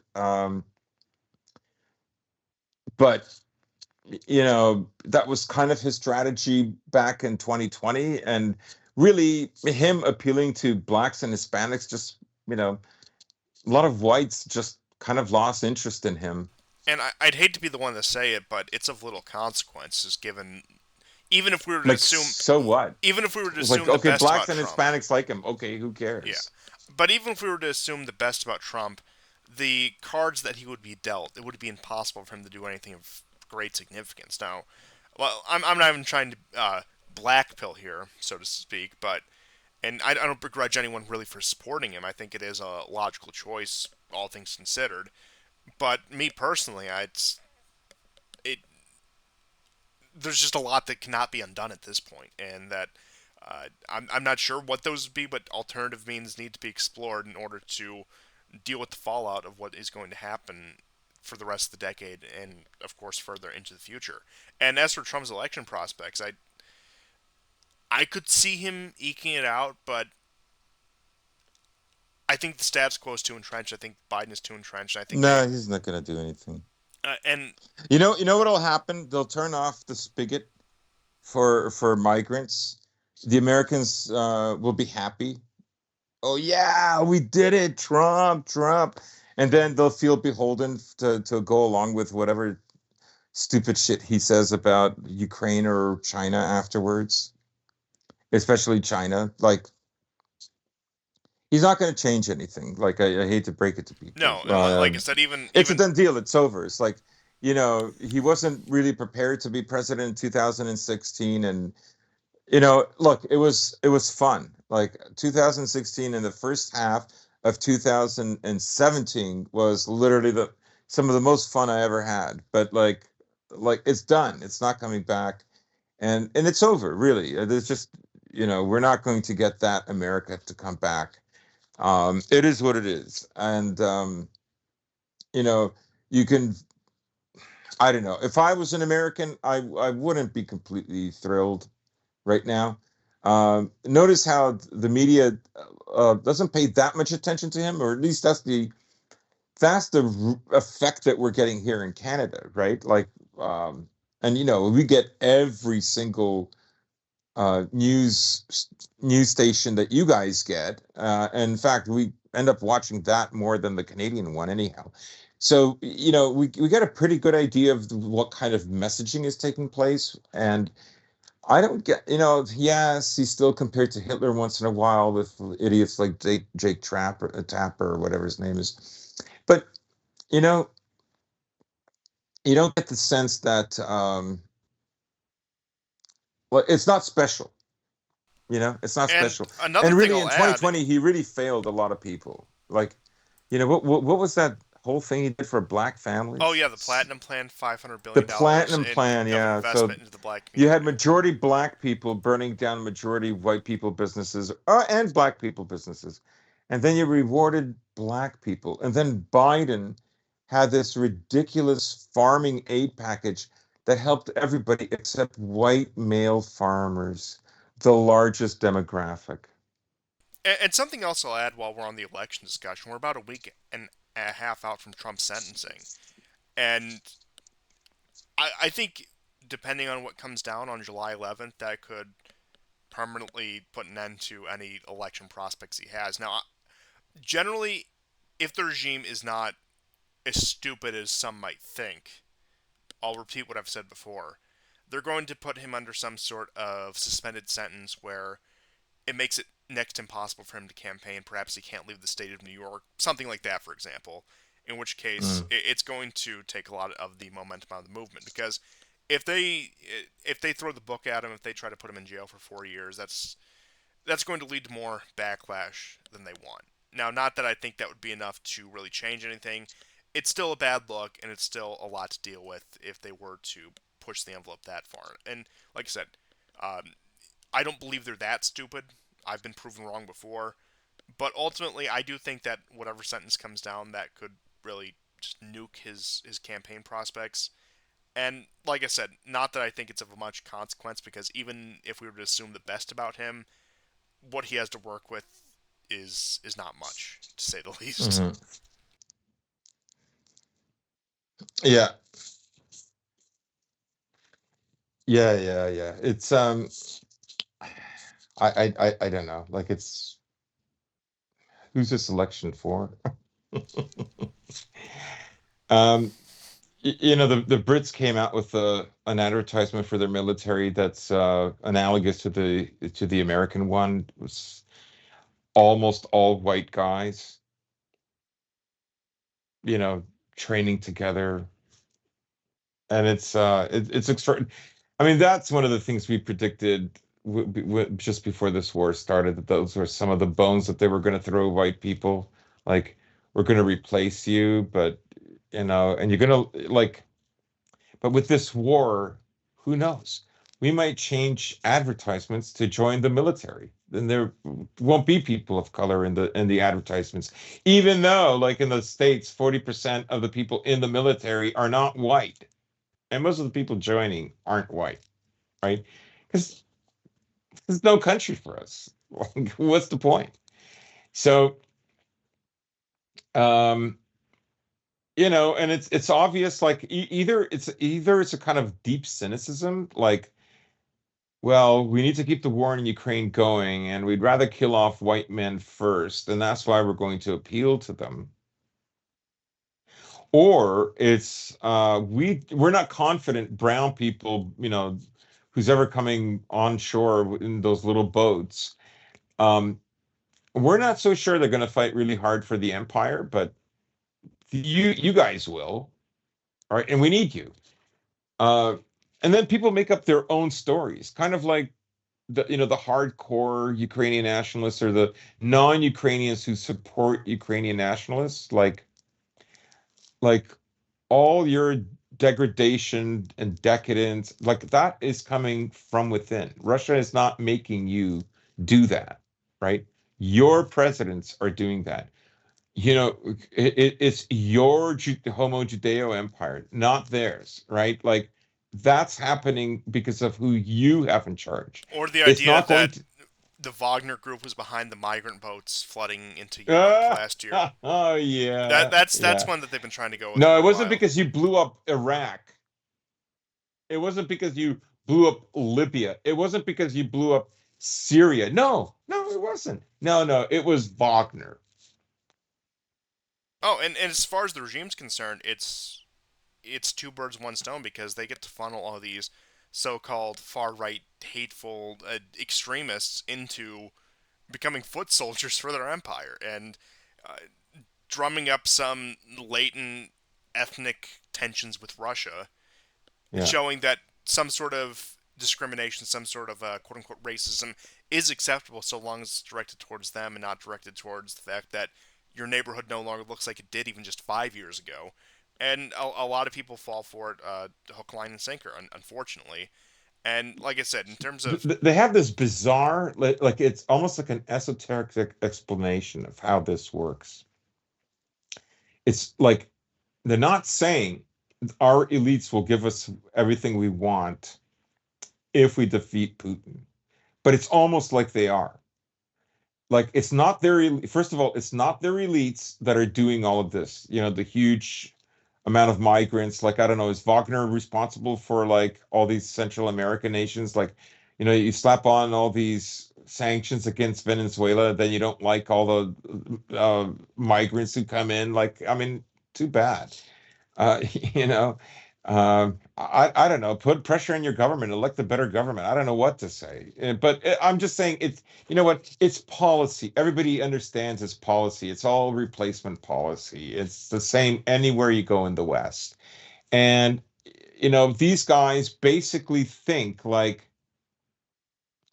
Putin has to be somehow involved in this, It not their politicians. Like his power is so immense, right? The Prime Minister of Australia, the Prime Minister of Canada, the President of the US, the Prime Minister of the UK, the President of France. He is orchestrating all of this. And if we defeat him, then we won't have to worry about migrants anymore. Like it's so stupid. It is so counterfactual. it is in a way a strange mirror image of what a lot of establishing conservatives fall into, where if we just appeal to the liberal regime enough, if we just play the game enough, they'll let us get Yes. through, whether that be some sort of anti abortion policy, some sort of economic policy such as tax cuts, deregulation, whatever, or maybe even in some cases an immigration bill. If we just are conciliatory enough, they'll make this concession to us. If we just play the game enough, they'll just make the concession to us. And that seems to be the mindset that a lot of people have fallen into with this, where if we just concede on the foreign policy issue, if we just go along with the American empire, if we just amuse the neocons on this, amuse the regime on this, they'll return the favor, which they never do. Not a single case do they ever return the favor. And that is whether the controlled opposition right, speaking on an activist level, on a political level, on any level, never seem to grasp, or maybe they're just so desperate at this point they're willing to just take any chance they can get, that no matter what concession you make, whether it's on some foreign policy issue, whether it's on some social issue, whether it's on just anything, no matter how much ground you concede, you will never be rewarded. In fact, they will still find a way to blame you with everything that goes wrong. And that's the way it will Right. always work. You will always be the dog. You will always be the slave. You'll always be the one that they spit on. And there's no point in dialogue with these people. There's no point in trying to compromise with these people. Now, look, I've always said, and I will continue to say, how you choose to respond to what's going on is your business. I don't advocate anyone do anything, certainly not illegal, but also not anything legal either. It's your decision to make how you choose to respond to all of this. Whether you want to try to organize some sort of uh, opposition to this on whatever level that may be, whether you want to try to find a way to divorce yourself from the system, escape the system, go abroad, whatever. That's all completely up to you. I'm in no position to give that kind of advice. But one thing I will say is that these people are never going to return the favor, no matter how much you kowtow to them on any issue. Hmm. Yeah, I mean, I guess hoping that they do is like the last, hope dies last, right? So that's what they're doing. They're hoping against hope. And Yeah, that's really all you can say about it. And like I said, it's the position the West finds itself in. Really, and perhaps I'm just being too much of a pessimist here. I don't see a way we get out of the situation. I don't see a way that the situation doesn't escalate, barring Ukraine's complete surrender tomorrow, which even in that case might also lead to the outcome where the U.S. feels compelled to use low-yield nuclear weapons somewhere in the world, whether that be in the Middle East, whether it be in Europe. It's getting down to that last line of defense for the empire. And I'm not even saying anything about the U.S. domestic situation in particular. I'm saying in terms of American prestige and power globally, at a certain point, they're going to have to take more and more brazen actions in order to legitimize their presence, in order to show that they are still a serious actor on the world stage that can be the hegemonic force in the world. Because all of their projects for the past 20 years have been failures. They failed to win over the Iranians. They failed to rebuild Iraq. They failed to overthrow Syria. They failed to recreate Libya in their image. Ukraine is probably the biggest failure on the record so far. China has taken Hong Kong. The Taiwan issue is just a matter of time whether it be solved diplomatically or militarily. I would say there certainly is an expiration date on that. Now, what that looks like, how that will turn out, I don't know. But the West has no realistic means of defending Taiwan or curtailing the growth of Chinese influence around the world.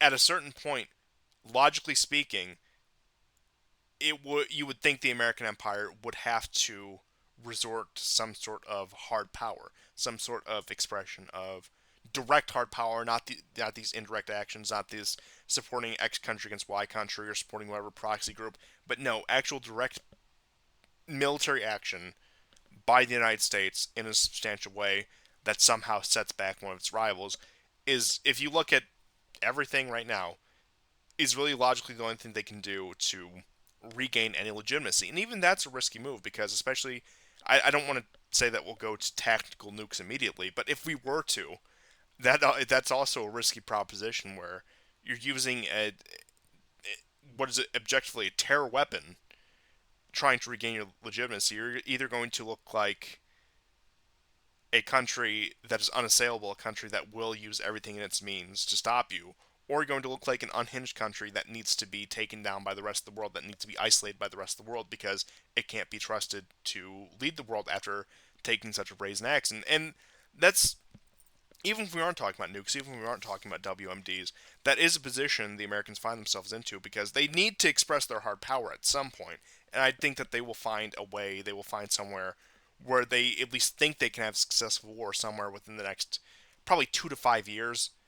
But they need to do it in a way that doesn't make them look like a militaristic expansionist empire more than it already does.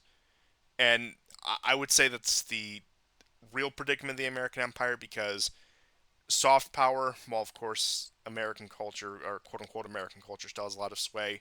In terms of American prestige and legitimacy, they need to do something that leaves no question as to who is the hegemonic power of the world. And there's only a very few options for that. And most of the ones there aren't likely to succeed.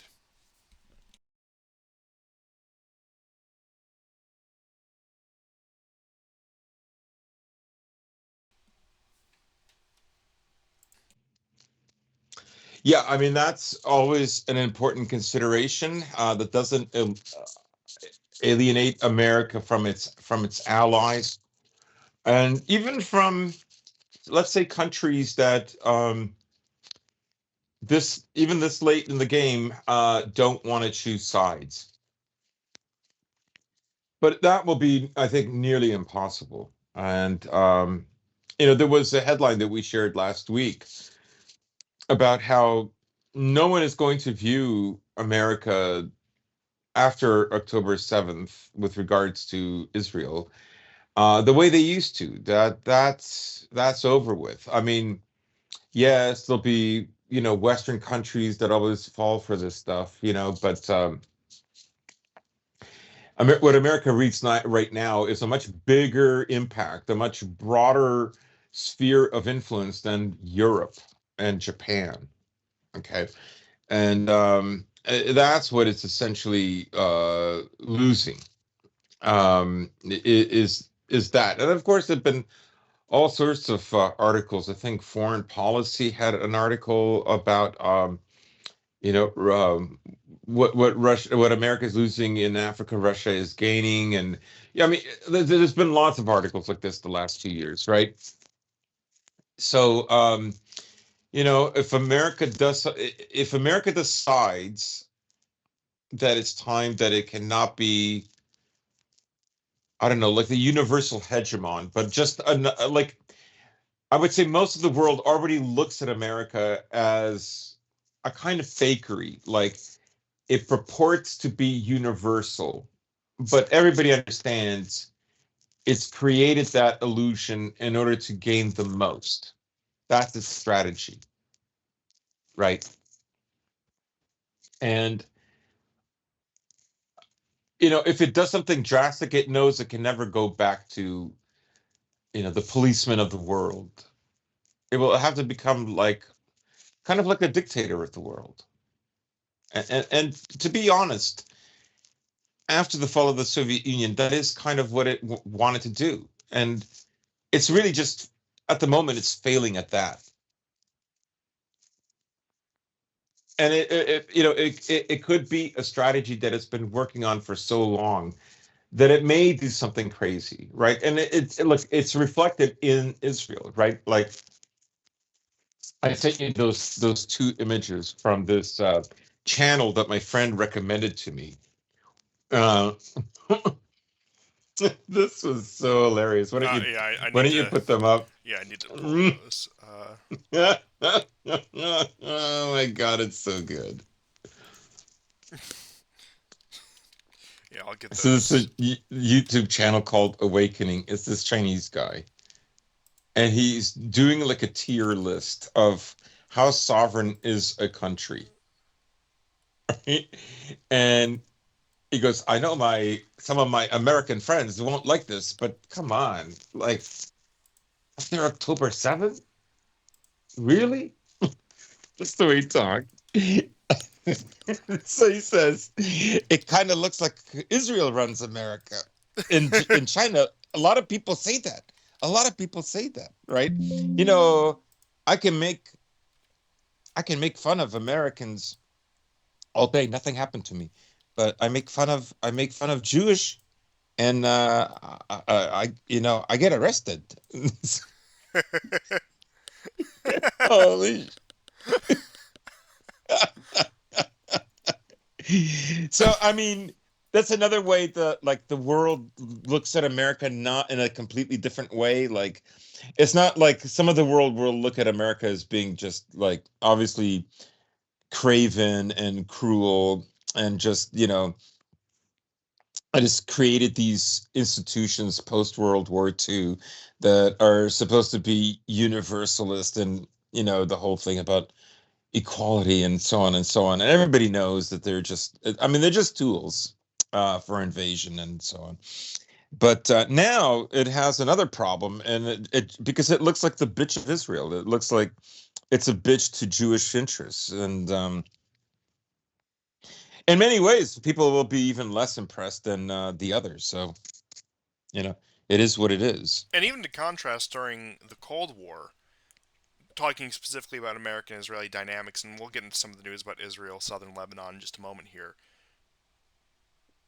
The U.S., up until, I would say, the Clinton administration, had some sort of leverage it could wield over Israel.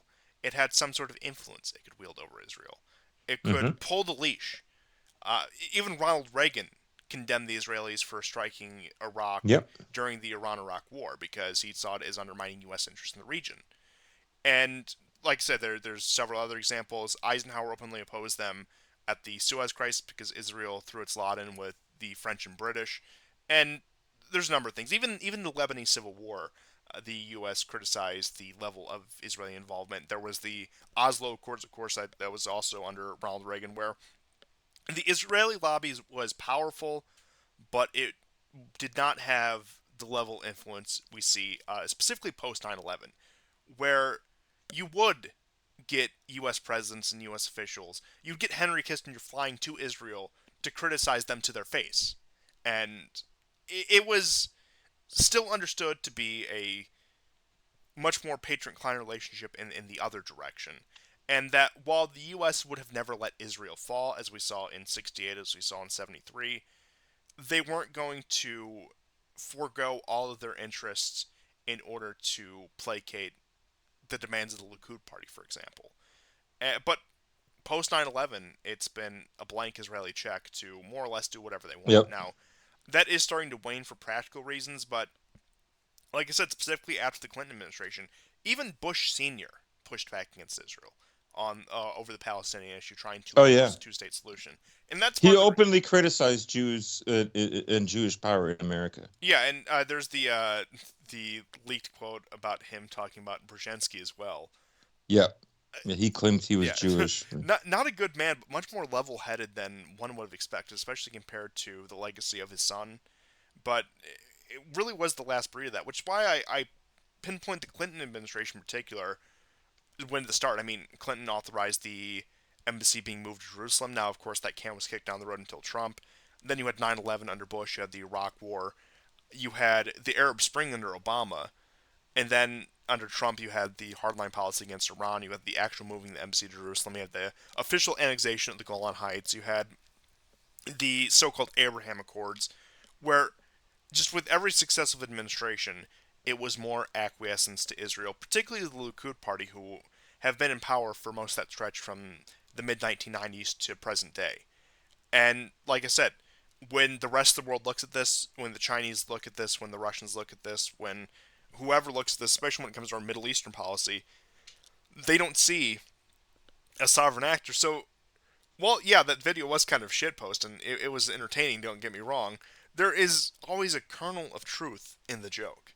In which case, when we're dealing with actors that aren't American client states, particularly in Europe and in other parts of the Western world, who have somewhat of an independent foreign policy, love them or hate them, they realize that American policy, globally especially, is beholden to this massive lobby that, while one would think, of course, that it applies particularly to Middle Eastern policy, as we've seen with the outbreak of the Ukraine war, applies globally. That they want to dictate American foreign policy on global level rather than just say the expansion of Israel into the West Bank or the curtailing of Iran and Syria, etc., etc., etc. And I mean, you had I can't remember his name, but that one Likud party member who was on RT saying, after we beat Hamas, we're going to arm the Ukrainians and we're going to defeat Russia because they support Hamas. And yeah, that guy. I can't remember his name, but I mean that's the level escalation it's been taken to the point where a lot of people who can be honest about these issues do not view the United States as entirely sovereign entity because it is beholden to these frankly absurd interests. Yes, and it's been a gradual thing, um, but we are here now, and when when some people drill a little bit deeper into like American politics, American law, like for instance, there are 35 states in the U.S. That's more than half that have laws that you must state that you will never boycott Israel. Like, I mean, it's not enforceable. How can you prove it? Um, but they still thought it was necessary to write this law, right? Um, there is a certain way that Israel can talk to America in a way that it's over now. I mean, I think people understand it. This is, and we've talked about this before, that these people are, a high risk, high reward culture in some regards, or at least they feel this time that is what they will have to do. Um, but I don't know what more I could add about this topic. I was wondering if you wanted to move to the whole situation that happened, and we did. I guess that we did cover Crimea, Yeah, but right? we But can Dagestan. yeah we can move into Dagestan before we cover some of the Middle Eastern news. And Okay. over the weekend, it was on Sunday, as you said, Pentecost Sunday, Holy Trinity Sunday, one of the major holidays in just Christianity in general, but particularly within the Orthodox Church, which again most Russians belong to some degree. In Dagestan, which is an ethnically mixed province between ethnic Russians and various people of the Caucasus, and has substantial populations of Christians, Muslims, and even practicing religious Jews as well. So during this, there was an attack on a church. One of the priests was killed. Father Nicholas, I can't remember his last name, but he was uh, stabbed to death by an Islamic terrorist. And also, a synagogue was set on fire. Now, mind you, a synagogue, it being Sunday, nobody would have been there. The Jews worship on Saturday. Right, but the guard was killed, according Yes, to one report. yes. And I think there were about 6 other casualties from the attack on the church as well. So from what I understand, at least 20 people have been killed. Oh, More really? than fifth, Because I more than saw 50 wounded, 6 killed. And I mean, that may have just been the initial reports, but please go on if you have more information with that. yeah. So apparently, uh, most of the dead were actually policemen, and I saw many of these shootings that happened. Okay, um, at least 20 killed, at least 20 killed, and 46 wounded by terror attacks. But over 15 of them are policemen. Now, the guard at the synagogue was killed. The guard at the church was killed. The priest at the church was killed. The synagogue was set on fire. The the scene inside the church is so utterly gruesome. There is a jaw, the lower part of the mouth, a jaw on the floor, thick red blood. It's just, it's so gruesome. No, I don't recommend watching or looking at any of the footage for those who have not I seen it. was completely unprepared. Holy moly. So, but there is an absolute unbelievable twist to this story. And it is because the mayor of this town where the attack happened, uh, Sergo Kalinsky district of Dagestan, Magomed Omarov, he has resigned. The car that he fled in was actually shot up. I don't think he was in the car, but his car was shot at, and I'm not certain it was police either that did it. So Magomed has 8 sons, and it appears 2 of his sons and a nephew did this. In total, there were 6 attackers that were killed. I believe at least 2 have escaped. From what I saw, they seemed like they were well trained. They were not like the guys at Crocus who were just walking around freely, willy nilly, and just shooting up and cutting people. These guys would take camouflage. They would hide behind bushes and various cars and other objects in order to conceal themselves. Um, just the way they walked about from the videos that I saw would lead me to believe they had some um, amount of training. So I would now this is it is very very uncomfortable, obviously, for Putin for what has happened, and you can see the strategy here, right? As soon as I saw that they attacked the church and the synagogue, you can see what's happening here. They like Russia is definitely a supporter of the Palestinians. Like it's not for show. Um, they do what they can. They don't have the means that they could exert before during the Soviet Union. Yes, and I know that there are a lot of, let's just say, pro-Zionist elements in Russia, but you look at all of Russia's just pragmatic interests in the region, particularly its relationship with Syria and Iran, which go beyond just enemy of my enemy. These are strategic partners. Israel is a constant thorn in the side of their cooperation with both nations. Like I said, there's a lot of elements that have to Yeah. play. There's a lot of external factors. One of which being, of course, the American guarantee on Israel that if anyone touches it, they'll be destroyed. At least that's what they say. So, but yeah, just to bolster your point, it's not just for show that Russia and Israel, despite a lot of pro-Zionist developments, which a lot of which have left since the Ukraine war, pragmatically speaking, Russia and Israel are very much at odds. Yes. So I would say that I find this is very interesting because remember when Crocus happened, um, of course, for personal reasons, I was not able to do the show. I can't get into it. I think one day we will explain what happened, um, but I knew when it happened that obviously this attack, uh, again, like Kotkin, was there to get the more extreme nationalist sentiment within the country in Russia to put pressure on Putin and to begin to create divisions, right? And you can see now where this nexus is starting to develop if it continues to go in this direction. I should mention that.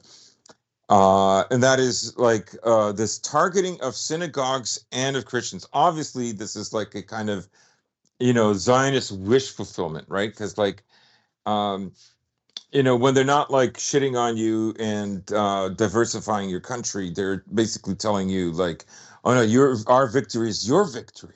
We're fighting together, like idiots like Tommy Robinson, complete loser. But Trying to push the um, whole Judeo-Christian narrative, which interesting right, enough, right, in a country that firmly rejects that finds really no ground outside of Anglosphere Protestantism, they're trying to push that as well. Which, like yeah, like I said, there were a lot of strange things about this tax. Of course, Russia has a lot of these terrorist cells that have been, or there's a lot of these terrorist cells within Russia that have been active, I should say, just for the sake of accuracy, that were many years ago, back in the 90s, back in the early 2000s, aligned with various intelligence agencies who wanted to yeah, destabilize the Caucasus in particular and to foment separatism, and particularly Chechnya and Dagestan were the main yeah, two areas where the conflict broke out. So a lot of those elements were either imprisoned, killed, or uh, bargained with. The reason why you have Chechnya the way it is today with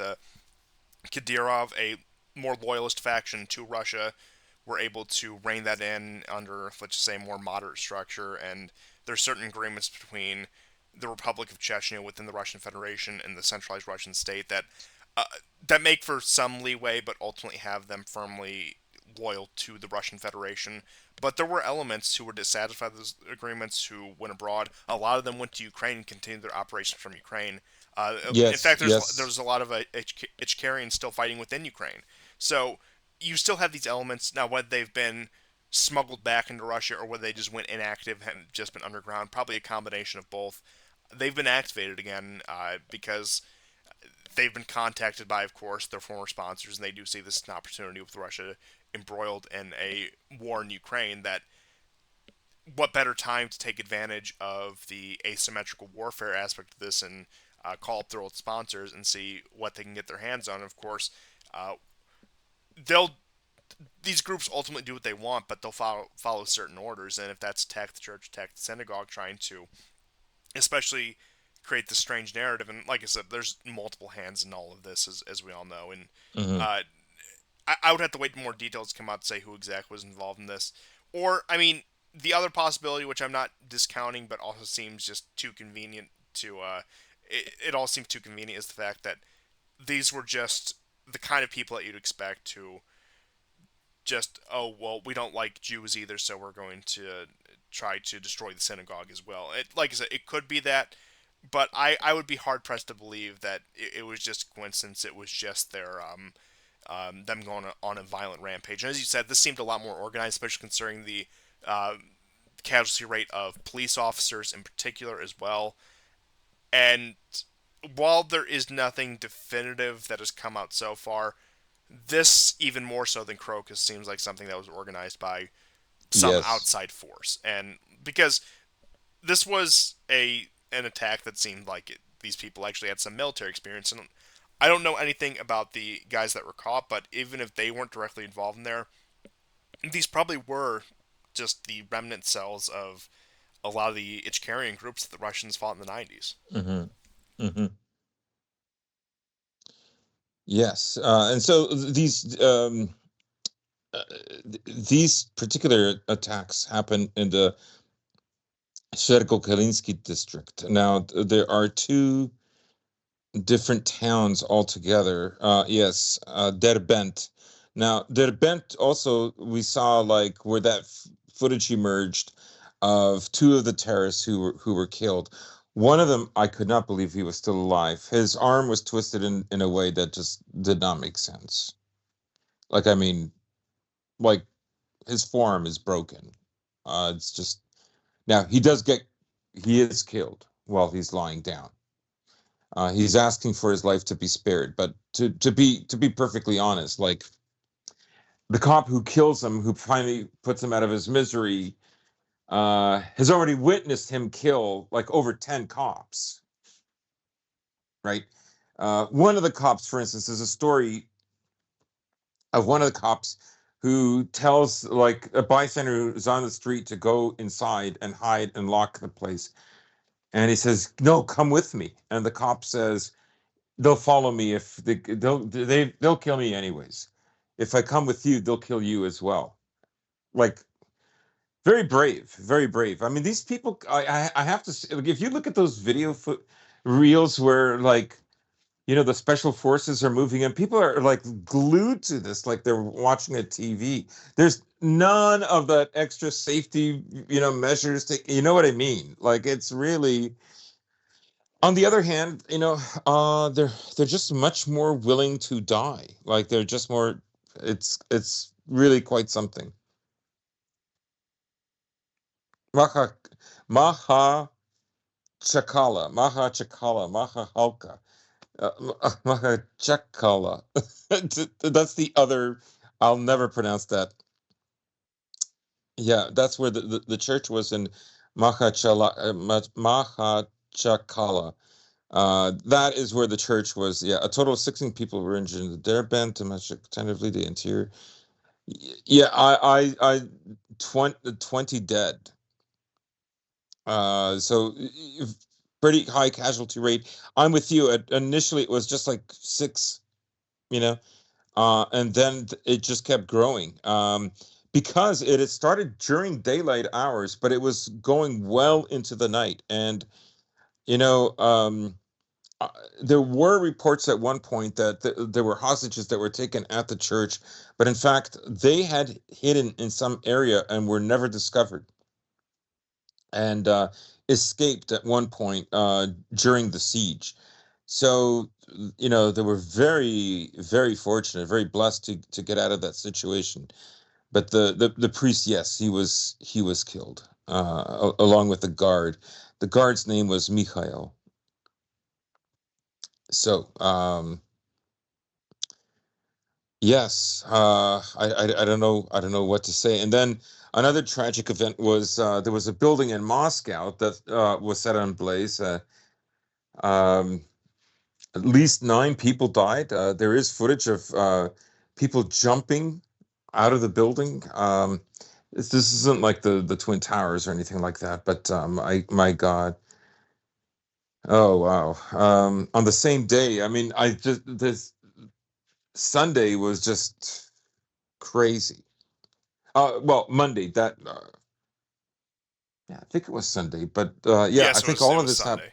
It was Sunday. The fire at a high rise, but I don't know if it's a high rise. I don't think it's like more than 20 It stories it or was a multi-story building. But it wasn't a high multi-story. rise. Yeah, I wouldn't call it a high rise, but 9 people lost their lives. Now, initially, people were saying that this was some military industrial building. Something was being made. The guys on Russians with Attitude were implying that, but there's a company called um, Rus Electronics, and this was the Platan Research Institute. They said the burning building has nothing to do with our organization and the defense industry in general. At the end of the 90s, it became private property. So that's what they're saying. According to operational services, the building houses recording studios, shops, communications companies, a bank, construction companies, and other organizations. I recall seeing a bystander saying our investment has just gone up in smoke. So it's very tragic that the attack on Crimea, the terrorist attacks on both Crimea and on Dagestan, but particularly the Dagestan, because again that we don't know where that missile was going to go for sure in Crimea, and part of the reason it exploded where it did is because it was partially hit and went off course. So, and then we have this fire in the middle of Moscow. Just a horrendous day. And yeah, the heat is on. No pun intended. I'm sure they're very happy. The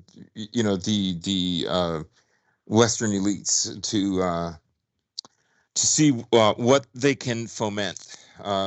But we've said the war cannot go on to the end of Putin's term. It has to be resolved, I think, in the next few years. He himself has much admitted that the war will go on into 2025 because he said that Zelensky will still be president until 2025, but then he'll be removed. I mean, I don't know, but I don't disagree with him saying that. I always wonder why, because I mean nobody cares. Nobody cares about, like, if Putin knows um, that Ukraine is breaking its own constitution, and I mean people don't care. Like, I mean, like, you know what I mean? Like, if you've been living in the West since 2016, like it's kind of par for the course. I mean, Oh, they absolutely. they do this kind of shit all the time. Like, everybody knows, like, there's rigged elections, lies about viruses. Like, nobody, like, anyhow, whatever. Yes, everything that you would expect, par for the course, as you had said. And I think with that, we can cover some of the news with the escalations in Israel and Yep. moving to southern Lebanon. So I will start with the first piece of news out of Israel, is that the Israeli courts have ruled that ultra-Orthodox Jews, Hasidic men, are liable for conscription now. Because Mm. previously they were one of the few exempt groups where it was, by and large, Israeli Jews, just by and large, barring the ultra-Orthodox, were required to serve 36 months in the IDF or some equivalent service. That was actually then expanded to the Druze, which is a small ethno-religious group within Israel. And now, after much debate, because the ultra Orthodox, the Hasidics, as some may know them, and now there are differences, but very large overlap with the two, were invited to the State of Israel upon establishment with the understanding that they would be exempt from these obligations in order to bolster the population. Of course, they have some of the highest birth rates in Israel. Uh, I mean, we're talking like average like 4 kids per family. And that's already calculating like the like I don't know 3.2. I think the average Israeli family has. So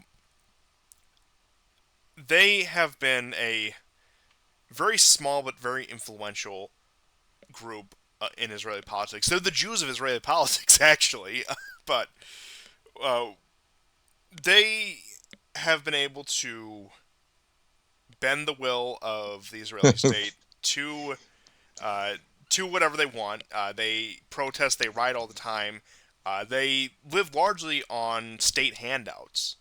And with the way a lot of his Hasidic community works is you have the men study religious scripture, and then uh, the women just do the basic housework that you'd expect, and then they have their little yeshivas for their children. At least I know that's what the Yiddish diaspora used to call them, the yeshiva. And a lot of it is really just sitting around and reading either the Torah or the Talmud all day, and that's what these people do. And that is, they have no other role in society. They're completely isolated, and like I said, a lot of them just live on state handouts at that point because the Israeli state was interested in having them there in a demographic sense. But it turns out their growth as a proportion of the population outpaced even, as I said, the high birth rates Israel has for the developed world from the more secular Jews, and of course the ones who are religious but not ultra Orthodox as well. And it's gotten to a point of manpower crisis where they realize if we're going to continue this war, if we're going to continue this campaign, we're going to need more manpower. So it's, I mean, like I said, they had leaned on the Druze population for conscription before they leaned on the ultra Orthodox. Now, because of just political considerations, they don't want to conscript the Muslims living within Israeli borders because Yes. that's just a recipe for disaster. And to a lesser extent, they don't want to conscript the Christians living within the border because they don't want to give their hostile internal populations military training because, like I said, that's a recipe for disaster. But their hands have been forced after months of protests against Netanyahu, after war progress is all but stalled out, and like I said, after massive demonstrations in Tel Aviv just within the past few weeks, it has come down that the most rabidly pro-war faction in Israel is now required to do a term of service in the IDF.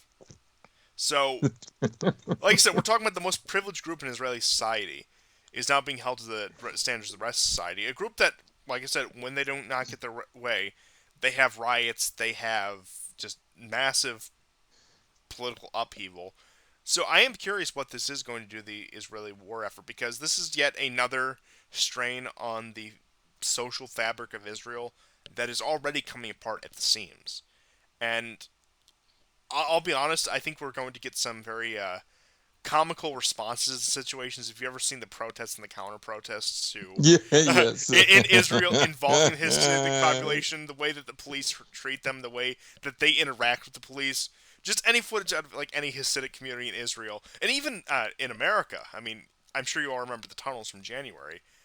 These groups are just a constant, and I'm not even saying this about the Jewish population in general, because of course I don't discriminate, I don't judge anyone based on all the reasons listed within the Civil Rights Act, of course.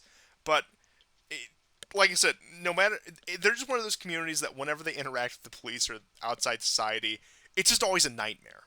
And especially with such a high stakes, uh, as we're looking at right now, such high stakes with military conscription, this is going to be a very entertaining situation, but it's also going to be terrible for the social fabric of Israel because once again we're talking about the large growing group of the population being pressed upon by the central government to once again partake in what is largely a war they support. So we'll see how that turns out. And then on top of that, it does look like you have Israel moving more military resources, more convoys towards southern Lebanon, and that an intervention against Hezbollah and another incursion into southern Lebanon looks more than likely at this point, and that they are going to open the northern front, and that they do see themselves in a situation where time is not on their side, and they need to have a swift and crushing defeat of any potential threats to the north in order to shore up the already sputtering Gaza campaign before that turns into even more of a disaster than it already is. And like I said, urgency is driving them to do this because objectively time is not on Israel's side. And I think the calculus of the Israeli state beyond Netanyahu just wanting to stay in power is that if they don't secure a swift victory in the north, the more they get bogged down in Gaza, which they've committed to pretty much until the end, pretty much until Israel controls the entire Gaza Strip, seems to be the policy at least the government's committed to, unless there's some sort of color revolution tomorrow that sees some more moderate government. I mean, but even somebody like Gantz, and I know Gantz left the cabinet, I don't see him, just because of internal political pressures, being able to really bring about a brokered peace to this war. Too many, too many red lines have been crossed in that regard. Yeah. For I think in terms of the Palestinian population, especially in Gaza, are not going to accept any sort of negotiated settlement. Now I know there have been comments from Hamas saying they're ready to negotiate settlement with Israel, but post October 7th, I don't think anyone can really look at Israel honestly, especially under Netanyahu's government, even then, and think that this is a country dedicated to a diplomatic solution to this conflict, and that they only see total victory or total defeat, which, in a very self-fulfilling way, is leading them into more and more disastrous situations both at home and abroad. And I mean, there's already been some skirmishes with Hezbollah within the past month. There was the ridiculous footage of one of the border fortifications where the IDF had built this makeshift trebuchet and were firing just flaming rocks over it to try to hit some sort of Hezbollah position, as opposed to once again the billions of dollars in armaments that they buy from the United States every year. They're forced to resort to medieval warfare siege tactics.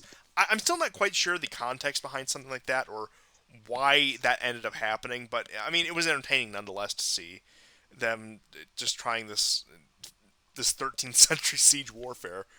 But in all seriousness, the the only position that Israel has put itself in, if it wants to contain this conflict in Gaza, is to open the northern front because of how much tensions have increased between them and the Iranians. Now, they, in my opinion, just looking at the situation objectively, probably could have kept the situation with Lebanon and Syria at bay if they weren't so overzealous and decided to hit the Iranian embassy and escalate those tensions, leading to, of course, an Iranian counterattack because of that.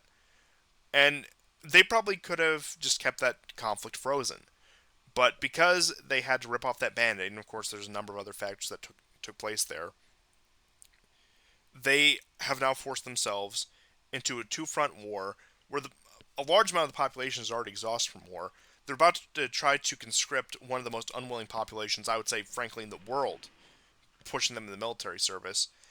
And also, their resources are dwindling, and the ability of America to support them, while of course they have the influence they have, the theoretical support of the Americans in terms of actual resource, in terms of money, it is strained, especially with how the war is going in Ukraine. So they have put themselves in this position.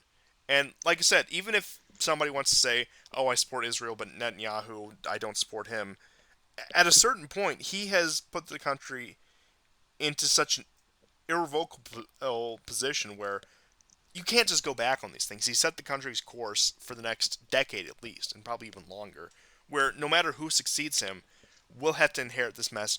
We'll have to deal with the dynamics that he created, and that any chance for a moderate solution, even if, say, some labor Zionist faction were to get back in power in Israel, there's no room for moderate solution. They burned any and all goodwill they had with the Palestinian Authority. I can't imagine the West Bank authorities, even as controlled as they are, have much interest in cooperating with Israel any further. Not that the West Bank, the Palestinian Authority in the West Bank, holds as much power as it is in the first place.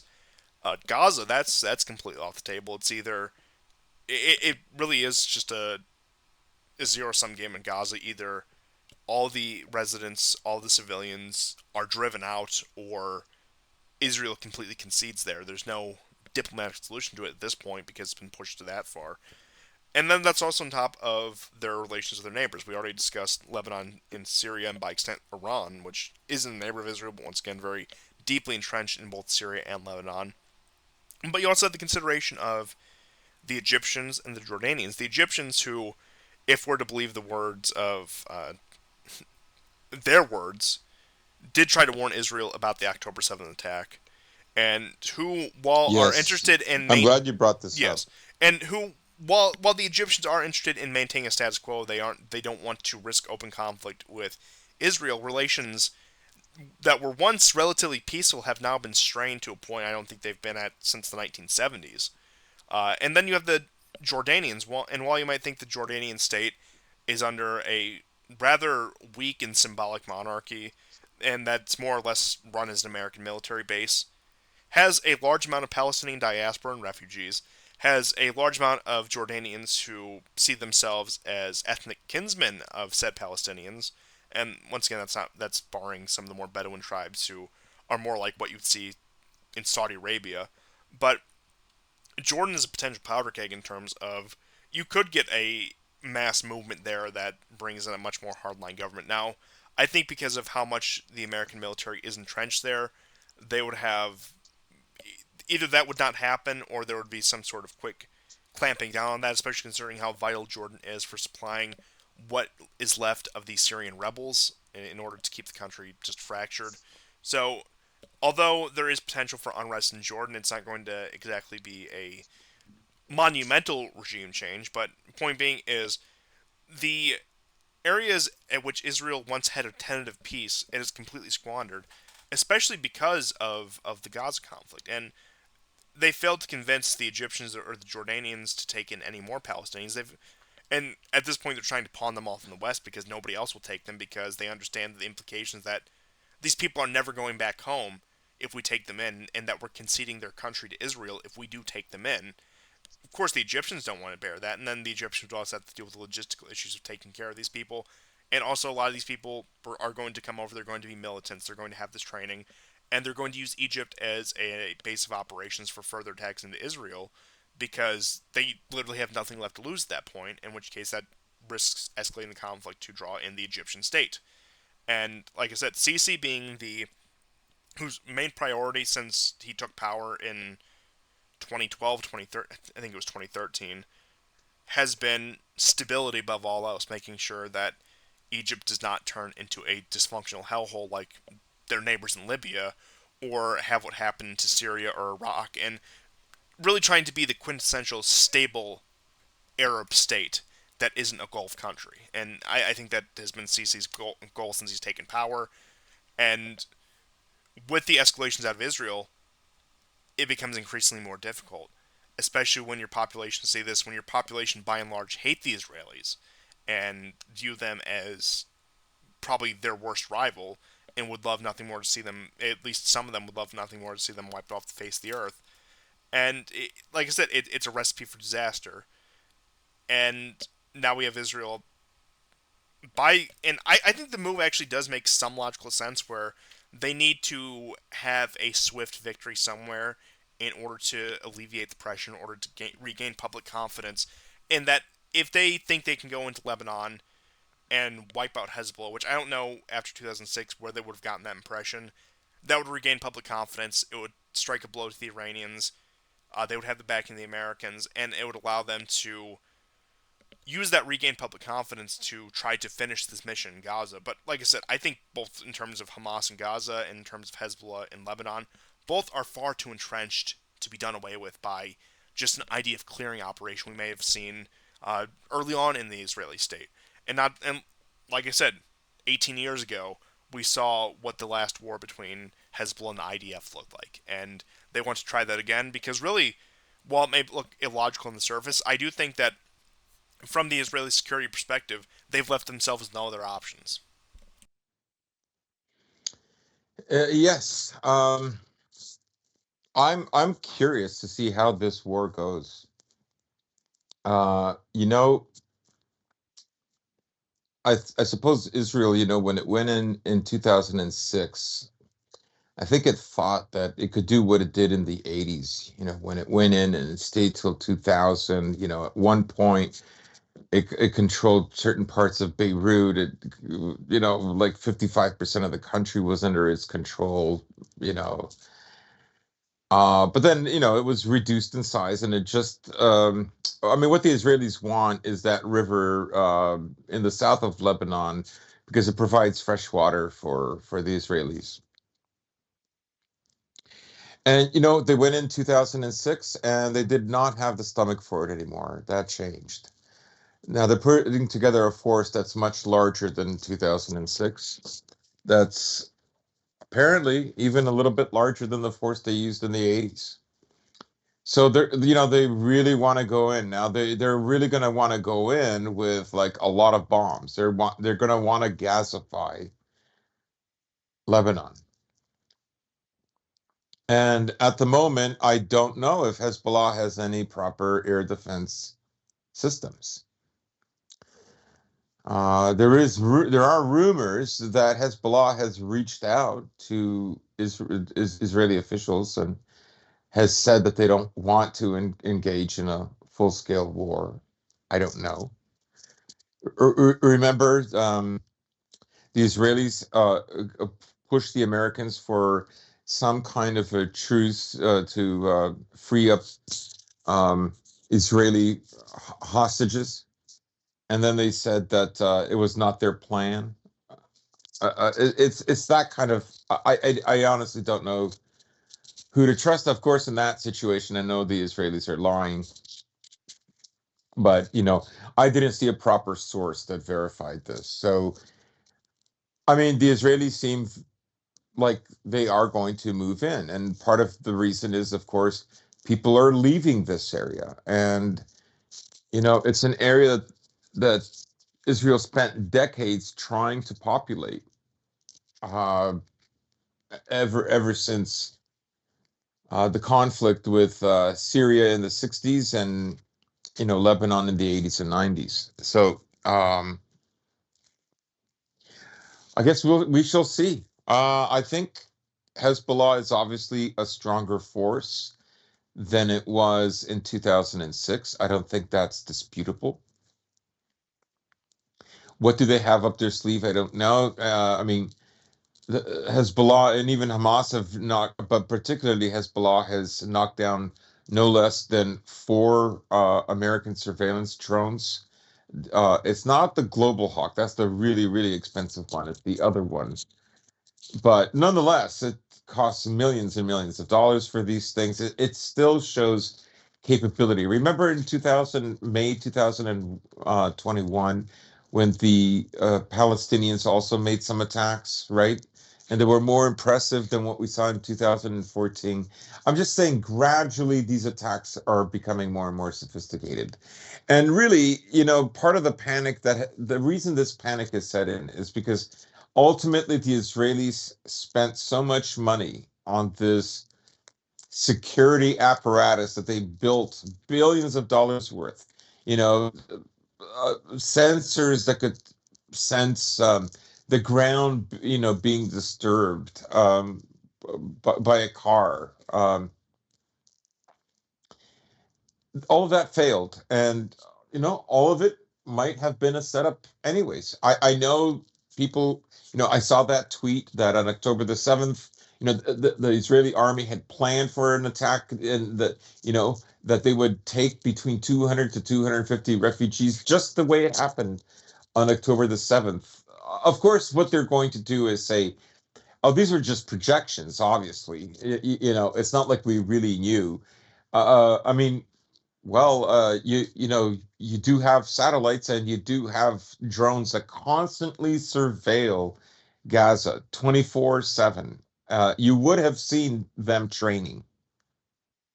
At one point or another, after 2, 3 years of training for this attack that Hamas did, you would have seen it. So I don't buy it.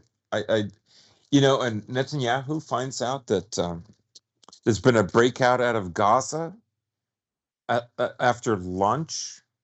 Like, really? I don't buy it. So I guess, where am I going with this? In a way, going to fight against Hezbollah, like, I get it. It's, first of all, it's a distraction from Gaza. Um, Second of all, you know, they want people moving back to northern Israel. It's the only option they let themselves. They're going to pursue this course of action. Then that necessitates the elimination, or at least breaking the back of Hezbollah to the point where they're no longer a threat to northern Israel, in which case they can at least restore some sense of the security that existed before October 7th. Because, not my words, many people have said it, but I think it bears repeating over and over again. October 7th broke the myth of Israeli invincibility, and that, as far as Israel is concerned, was the worst casualty of that day. The fact that Israel, in the eyes of the outside world, in the eyes of its enemies, is now vulnerable, and that they will continue to exploit that weakness. Because there was always tap dancing around it, there was always the fear of direct conflict with Israel, because they thought they would be met with a response that they couldn't handle and would lead to their ultimate defeat. But that has been shattered. The Iron Dome, which we all knew only had about a 2/3 uh, accuracy rate back even before this. Now, of course, they touted that at 95%, but I mean, 2/3 is a decent air defense system, if we're being honest. But the propagandist wanted us to believe that it had this 95% accuracy rating that it was going to intercept everything. But no, that it was overwhelmed relatively easily. And even before October 7th, the amount of attacks on Israel, rocket attacks, were increasing. We saw from 2021 onwards. But the idea that Israel is this unassailable fortress is gone. and that has Mm-hmm. invigorated a lot of, even if they're just non-state actors, has invigorated a lot of people in the region to really push this, especially at a time when a lot of Israelis like to partake in this propagandistic and frankly apocalyptic language with all the rhetoric about the Third Temple and destroying the Al Aqsa Mosque and really just playing on, like I said, those religious and those apocalyptic themes. It was just the perfect storm that came together, and I don't know. Perhaps this is just something out of all our controls that the Israeli state had a shelf life of roughly 80 years before collapsing yet again, and the people being sent into exile. And a lot of, and I don't like to opine too much on these things, but all I can say is biblical parallels if you ever seen them. Yes. Yeah, like I say, I'm very curious to see what happens. Obviously, it's going to have an impact on the U.S. and its war against Russia, right? Um, this kind of escalation, it's not so much that America is worried about the war spreading. It very well might, but I mean, just strategically, what do they do about munitions, right? Because that's one of the things that the Russians are still well ahead of. Um, Again, 30,000 versus 6,000. The only reason the Russians can get away with this is because they have so much firepower in comparison to the Ukrainians. The Ukrainians receive arms and funding and cash uh, from no less than 30 different countries. And some of them include countries with very big economies that are very sophisticated countries. Britain, France, Japan, Germany, Holland, you know, Sweden, the US, Canada, so forth and so on, right? And they're still not able to turn the tide. So, what is going to happen if Israel gets in a war in Lebanon? Well, that war is going to be bigger than the war in in Gaza. I'm very sure. Um, I could be wrong about that. One has to sort of wait and see what happens. Has Hezbollah planned for this? Have they created a tunnel network as sophisticated as that of Hamas? Because Hamas, I think today freed two uh, dual citizen Israeli Russians, and they made a point of saying that it was always our intention to let these guys go, and then they stress that they do not work with Russia, nor do they need Russia's help. Of course, you can sort of read between the lines that and conclude that they they have or are striving towards good relations with Russia. Of course, Hamas leaders have gone to Russia and before October 7th last year. So um, yeah, it remains to be seen. It remains to be seen. Now, yes, Hezbollah won in 2006, but if you look at the photos, particularly of the Magnum photographer Alex Majoli, of the kind of devastation that was happening there, wow, it's brutal. In some ways, it was Gaza before Gaza, but to a lesser extent. Um, and America's going to have to provide these munitions because, sure as hell, Israel does not produce them. Now, if I'm not mistaken, was it Benny Gantz or who was it that came today to the U.S.? He's doing his own sort of Zelensky Beginsky I believe improv. I think it was Gantz because he's probably the only one Yeah. palatable enough to sway them at this point. All right. So he's coming over to ask for more munitions. I don't know. Um, of course, there's also the story Serbia has supplied munitions through a third party to Ukraine, and quite a bit of it. Serbia, like Bulgaria, is one of those Eastern European countries that still makes a lot of Soviet era stuff. And of course, Ukraine still has a lot of artillery that depends on those kinds of shells. Um, there's a bit of an uproar. And Vucic, if I'm not mistaken, met with an American general today. Remember that Vucic last week was saying he expects World War III to begin because neither side can back down from this. So it was very ominous. It's been actually the last 3 weeks, particularly, have been extremely ominous, right? Um, frayed a lot of nerves, so to speak. But the other factor too, of course, are the Houthis. They had a big party yesterday. Um, they hit another Greek vessel. Of course, they also hit and claimed they sunk a vessel that was Ukrainian owned. Well, you can Ukrainian. It's owned by an oligarch of Ukraine. That with a Polish crew. Now, I saw the photos of this craft before it sunk. The hole is huge, but it doesn't mean it necessarily sank. But in any case, it's out of commission. And really, the Houthis, they don't need to sink the ships; they need to scare the ships. And a U.S. report came out on, I believe, Monday or Friday, that showed that traffic in the Red Sea now and the Gulf Coast and the coast of Oman are now 10% of what they used to be. So there's nothing that they could do about it. And one of the attacks, this may have been on the Greek vessel or another vessel. That's just how prominent they are. They've hit over 100 boats since November. The Houthis have, and now they're using what the Ukrainians are using. They're using drone boats. So all of these things play into the equation. Israel has to wait for certain supplies. Its economy is being negatively impacted by what the Houthis are doing.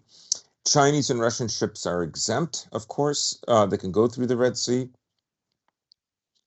And, a wider war, well, I don't believe that Israel necessarily has that kind of staying power. Like, yes, I will admit they had it in the 80s, but a large part of that was because of the Maronite Catholic militias that were there on their side. Will they be activated this time?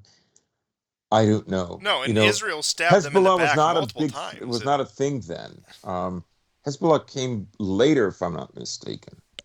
Yes, Hezbollah didn't come until 1985. It was actually the precursor group that bombed the barracks in Lebanon. But insofar Yes. as the Maronite militias, mind you, Israel had this ostensible ally there that at every opportunity they stab in the back, and so any goodwill they had with them is completely, that bridge has been burned. So are they Yeah. going to call upon them again? I mean, how many of them? Look, I know that they have their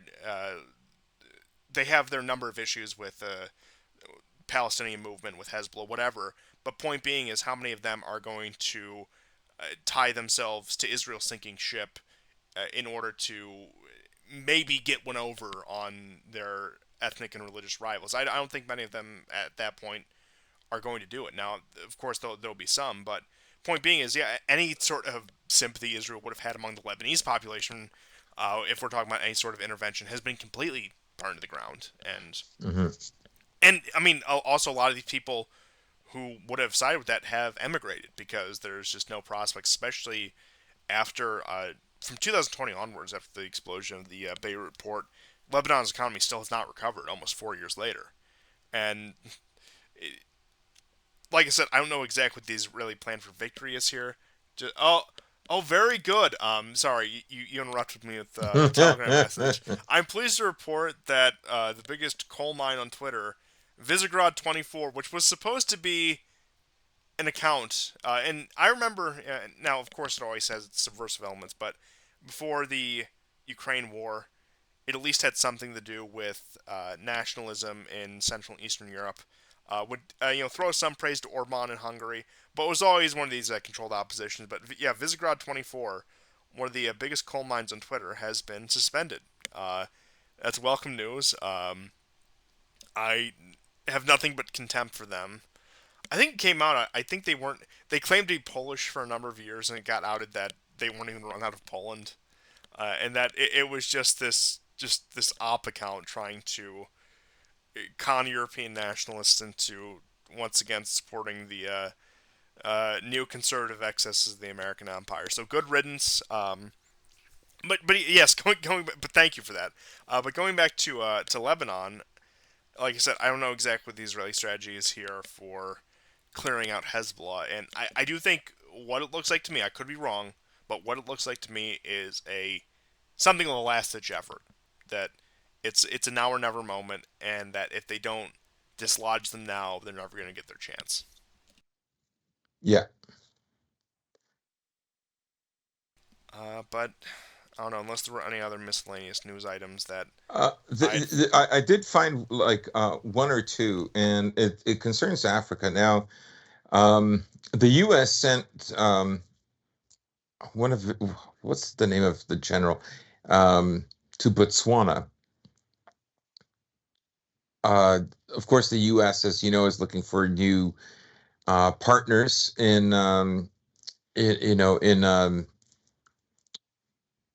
Africa because they're being forced out of Niger, amongst other places.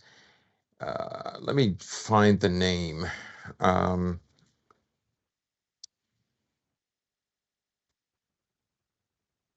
I'm sorry.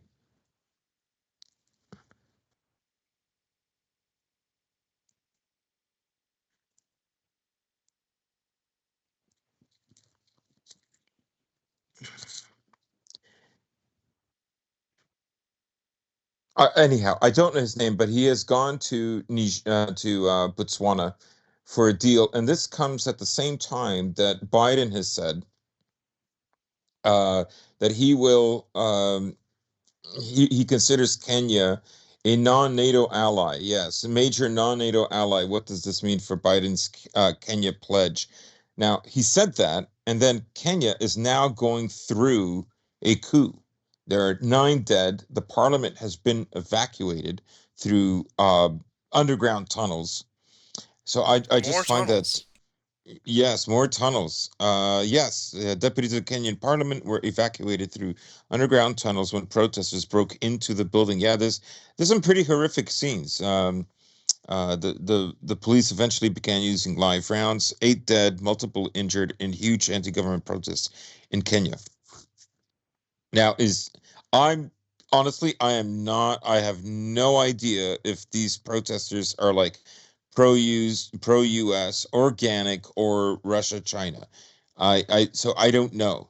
Um, oh yes, Vucic actually met with General James Hecker um, today. So just so everybody knows what I was talking about Serbia earlier.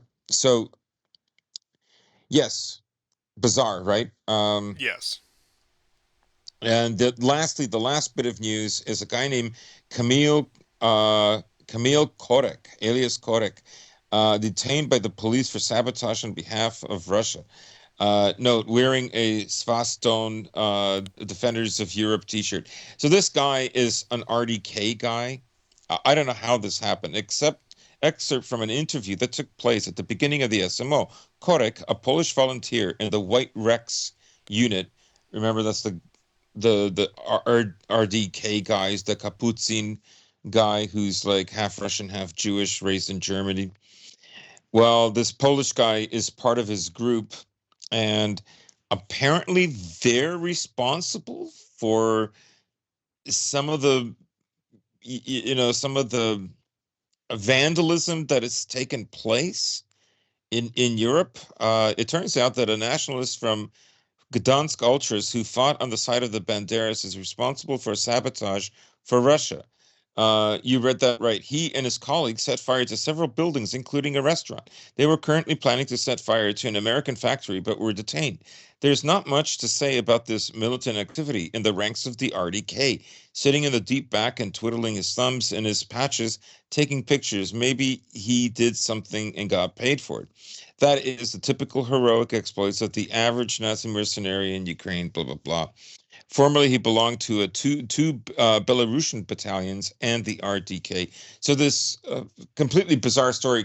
Remember, last week we were talking about all these fires, and an ammunition depot blew off again in the Czech Republic 10 years later from the first one. And we were speculating. So apparently, this guy, maybe he was doing it to pin it on Russians. So, anyways, I found that interesting, and the whole thing going on in Kenya right now. So, but I'm sure we're going to hear more about it, and we'll talk about it in the next episode. Yes, and we'll see what happens with that.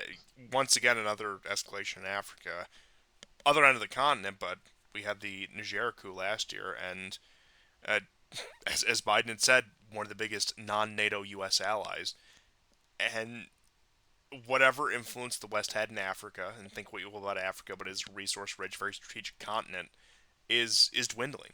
And I believe it was Brzezinski that said shortly before his death, the U.S. will not follow China into Africa, and Mm. it looks like as we're forced to pick and choose with our strategic interests, shoring up any influence we have on the African continent has not been a priority, and probably won't continue to be a priority. And we could see some potential economic ramifications for that, especially if they do push for the electric vehicle nonsense. If they push for more of the solar power. When it comes to these materials that you need to make solar panels, that you need to make electric vehicles, electric vehicle batteries, and more of just the general green policies, well, a lot of those require resources that you get from various African nations. And once again, Africa is a very resource rich continent. And if we're going to continue to drive ourselves out of there, assuming we should even pursue this, and I mean, there's other strategic resources in Africa as well. I mean, you can get them other places in the world, but one of the other markets for that is Russia, which that's a no go for the U.S. economy.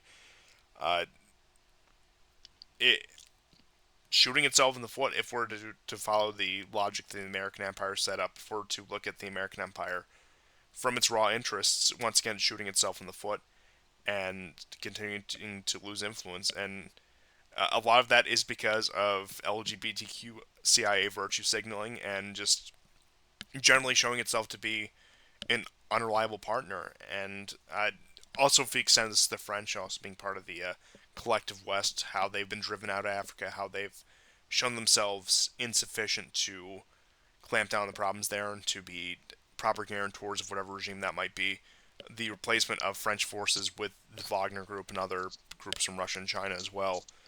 Uh, like I said, that's just closing them out of the market. And you also want to talk about nuclear energy. Look, I know the Russians have a lot of uranium, Canadians, Australians, but a lot of places in sub-Saharan Africa do as well. And like I said, the more influence we lose on the continent, the more we close ourselves off to rich resource markets, which we never properly took advantage of in the first place. I know a lot of people would, a few years back, talk constantly about the economic colonization of Africa by China. Well, thing is, it's actually paying dividends for China, and now Russia's gotten in on that. They're actually getting resources, they're getting power and influence from that. So it is a very transactional relationship, but it's a very beneficial relationship. And what we had the opportunity to do for 20 years, we failed to do so in the pursuit of. I can't remember his name, but I'm sure you all remember the clip of. Is this what Barack Obama wants to bring to Africa? That one. I think it is in where. What country is that in? But it's the guy talking about, let's just say, some of the more unsavory thing that happen in homosexual relationships between men, and he's giving this conference on in Africa. I don't want to quote the video directly because I don't want to do that to you guys, but I'm sure you know the one I'm talking about. And I mean, the American Empire traded what was very fertile ground for investment and resource extraction for that, and we see Russia and China picking up where we failed. And like I said, you can have a lot of moral grandstanding about neocolonialism if you're one of those kind of people. But point being is, there's just a continent of resources out there waiting for the right people to come along to make the right business deals. And sure, you could make case about being exploitative, and maybe it is in some cases. But point being is, we've invested how many billions of dollars in Africa, and what do we have to show for it? Nothing. You have China investing a fraction of what we have. What do they have to show for it? A stable resource extraction supply chain. Yeah. And I mean, that's all I can really say about it. If you had any last minute topics, certainly. If not, I can go ahead and wrap it up. Yeah, I guess we should mention Julian Assange is Yes, yes, free. of course.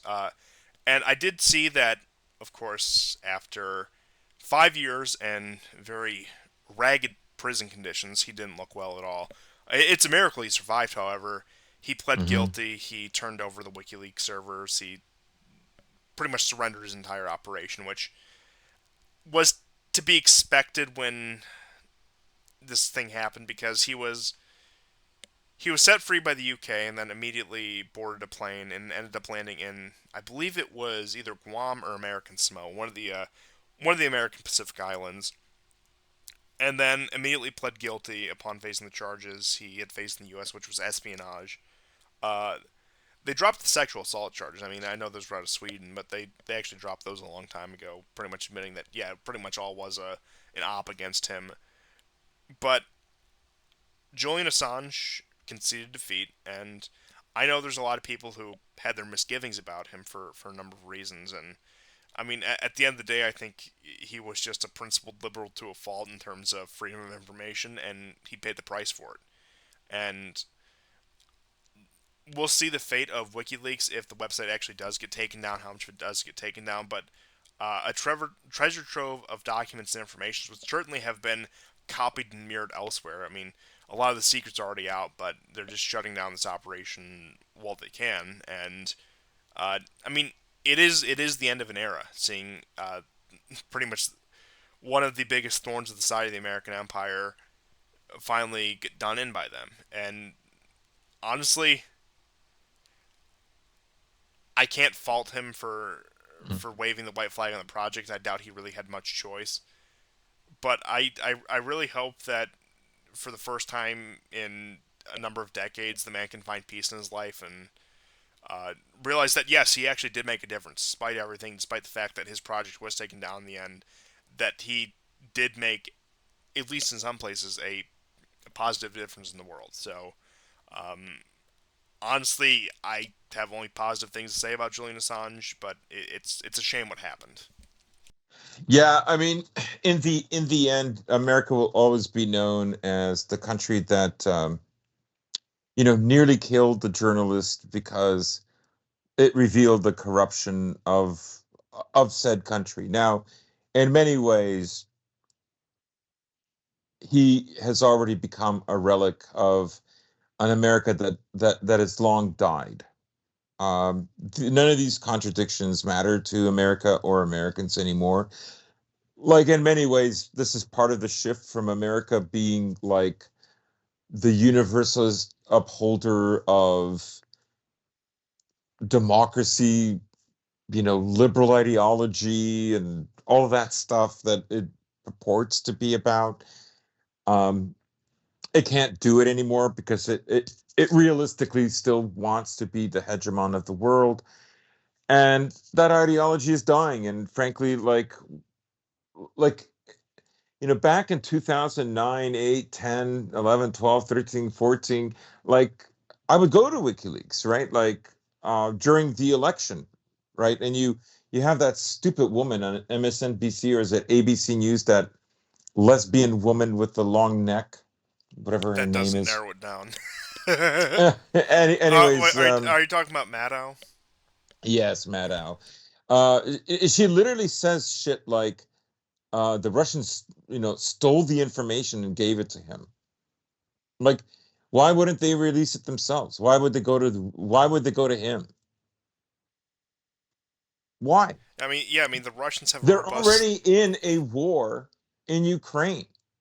Why would they have to go through WikiLeaks? Yeah, it's Like there was already stuff WikiLeaks published. Like it's not like I mean the damning evidence was what they did to those people that they killed with the helicopter gunship. Was it and in 2008, 2009? yeah, it was. I think it was actually a little earlier in the Iraq War, but that's when the information came out, and that was that one. Uh, Manning, I can't remember his first name, but the one who ended up transitioned and is just kind of insane these days, the one that was pardoned Yes, by Obama. Chelsea. Yeah, I don't remember his real name though. I don't Or either. his, if YouTube can censor me for that comment, Maybe Chris. I I don't meant know. that completely in jest, but uh, Mm. yes, YouTube terms of service I follow though, so that was purely a joke. If the terms of service dictated it must be so, but yeah, that came from him. But one of the things I'll say about WikiLeaks is, of course, you had Maddow, the moron, come out and talk about how it was a Russian op, whatever. But Assange, throughout his career, and arguably to his credit, was a very neutral force where if he got classified documents from any country from about anyone, he would dump them. Because there was stuff about Russia on WikiLeaks, there was stuff about China on WikiLeaks, there was stuff about some of the Arab countries on WikiLeaks as well. So he was an equal opportunity leaker at the end of the day, and like I said, you can respect that on principle. That fact that I think going back to what I said previously, he just had this ideological dedication to freedom of information. So if he got hold of information, it was going to go public. Right, right. I remember speaking to a boomer friend of mine who was very upset uh, when Trump won, and WikiLeaks came up and says, "Well, why didn't he produce any information on Russian corruption?" And I go, "Well, he has." You mean you're asking why he didn't do it in 2016? Is that what you're saying? Like I said, honestly, I don't know whether he did or didn't produce corruption on Russia. I said, isn't there enough people who constantly investigate Russia for corruption? Like I said, what do you think? He's obliged to do 50-50 coverage or 70-30 coverage in favor of America but against Russia? Like, what are you talking about? And I at the go, end of the day, why I don't think you get like why don't you literally get, I don't know, the 40,000th journalist who is there exploring corruption in Russia? Like, I mean, like I said, he's already produced material that showed Russian corruption. Like I'm sorry it wasn't effective. Like I'm sorry it didn't give the results he wanted. But like I said, he won't be sued for the veracity of the information because it's not fake, and no, they know no. it. WikiLeaks has literally never lost a court case. Everything that they do is verifiable. I said, like, you're only upset because Hillary lost. I go, shouldn't you be happy that, like, one of the core elements of a free society was preserved? That's what you rave on about. I mean, of course, that's not it.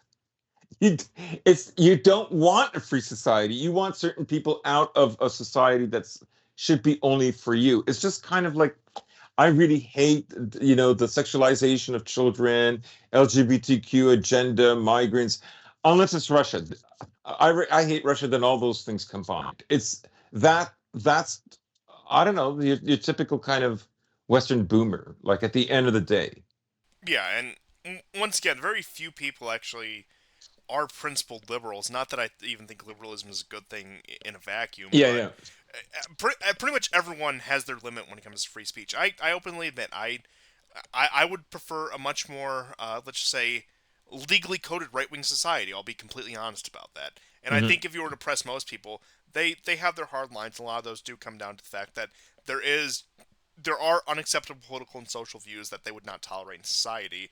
Some of us are just more honest than others. And yeah, yeah, going back to what you had said, Assange, like I said, very equal opportunity leaker. I'm pretty sure that WikiLeaks also did the Panama Papers, which was yeah. indicted a lot of major Russian figures, including Putin himself, when it came to hiding offshore No, it wealth. didn't though. Oh I mean, wait, it included some not Putin, oh I but it thought. did Zelensky. Oh yes, yes, that's what it was. That's what it was. I maybe that was some other leak they had come out with and said, "Oh, Putin's hiding, however much wealth." But like I said, a lot of other leakers have things that come out and that are just fake. Yeah, But going back to the ultimate points, like maybe at the end of the day, the Russians have a tighter lid on information than we do in the U.S. And that they're yeah, better, and then they're better at keeping their corruption and secrets from leaking, and maybe that suggests a more functional state in many ways. The fact that They can keep their dirty laundry. They don't have to air it out. That it doesn't get leaked. And going back to that, but yeah, the Panama Papers, they indicted Zelensky. I know that a lot of Russian oligarchs were in there. I know they tried to claim Putin was in there. I think Yeah.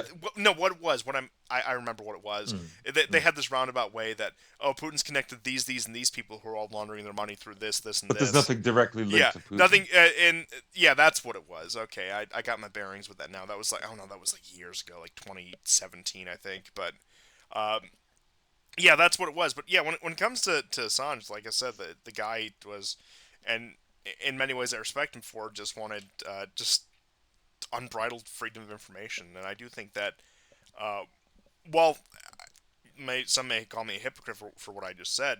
Yeah, while I do believe there should be some restrictions, and while I do think that just because of basic statecraft, the state does need to keep a lid on some things just for the sake of a functional society, uh, I can respect what he did, and I can respect the fact that yeah, there were a lot of excesses and abuses of state power within the U.S. that need to be brought to attention, and that while I know we just spent a significant portion of the show, I guess one could say quote unquote blackmailing about Trump. Uh, he did stop Hillary Clinton from getting elected, in which case I think we all have to be. But he could have freed Assange, and he didn't. Yeah, yeah, that's another thing about Trump. And Biden is doing this to try to win the election. Obviously, that's what this is about. I'll spare his life. I'll do what that idiot Blumph wouldn't do. It's a big move. Like for most normies, this is enough. Yeah, As a talking point, as a point of argument. People who are very familiar with Assange, of course, they're not going to see it that way. But for talking point for low IQ voters, this is like an amazing, as I said, talking point to reference. But for a lot of the so-called alt-left people, like for example, a lot of the Bernie the Trump people from 2016, who still yeah, very much had their left-wing priors and didn't really like Trump, but just wanted to see the Clintons lose at all cost. I'm not saying that would necessarily win them back over to Biden, especially considering the fact that a lot of those people have entrenched themselves in a lot of the because pro-Putin Gaza, study and stuff. Yeah, yeah, but yeah, when it comes to I don't know some people who are on the fence about that kind of stuff, Biden could say, "Oh, look, I respected the freedom of information," which once again does create a little bit of a logical contradiction when Biden is also one of the biggest proponents of this whole Russia nonsense as well. So, but when it comes to the average low information voter, low information person engaged with politics, it's going to be enough. I don't think it's going to have any substantial thing, but it is a major rhetorical loss for Trump. I'll just put it that way. That it is something that it's a black mark on his record, and it's something that yeah, people can hold against him now. yeah. I mean, he has a core base that loves him no matter what. He'll never be able to do wrong, and because he was wronged in 2020, he has to get in.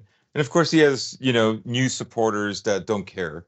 Like black and Hispanics don't give a shit about Assange or any of these, free speech issues or whatever. But I think what bothers me about some people, particularly some people in my own life, they will lecture you about what a free society is and how it's not like Russia or it's not like this or that society.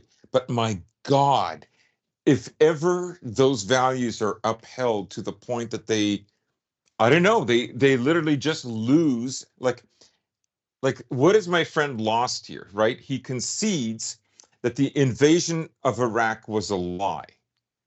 He himself didn't support it. He concedes that, and that war crimes were committed. Maybe he wouldn't call them war crimes. I honestly can't remember whether he would or wouldn't. But like, the WikiLeaks of 2016 showed even more corruption than that.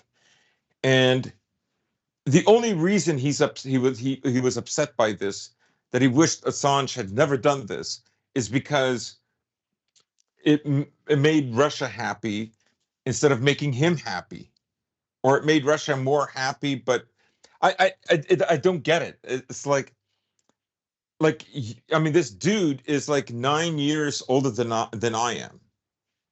He lived through the 1954 uprising in Hungary, and him and his mother had to hide in a forest when the crackdown happened, when the Soviet troops entered Budapest, and his father was in the streets fighting but survived.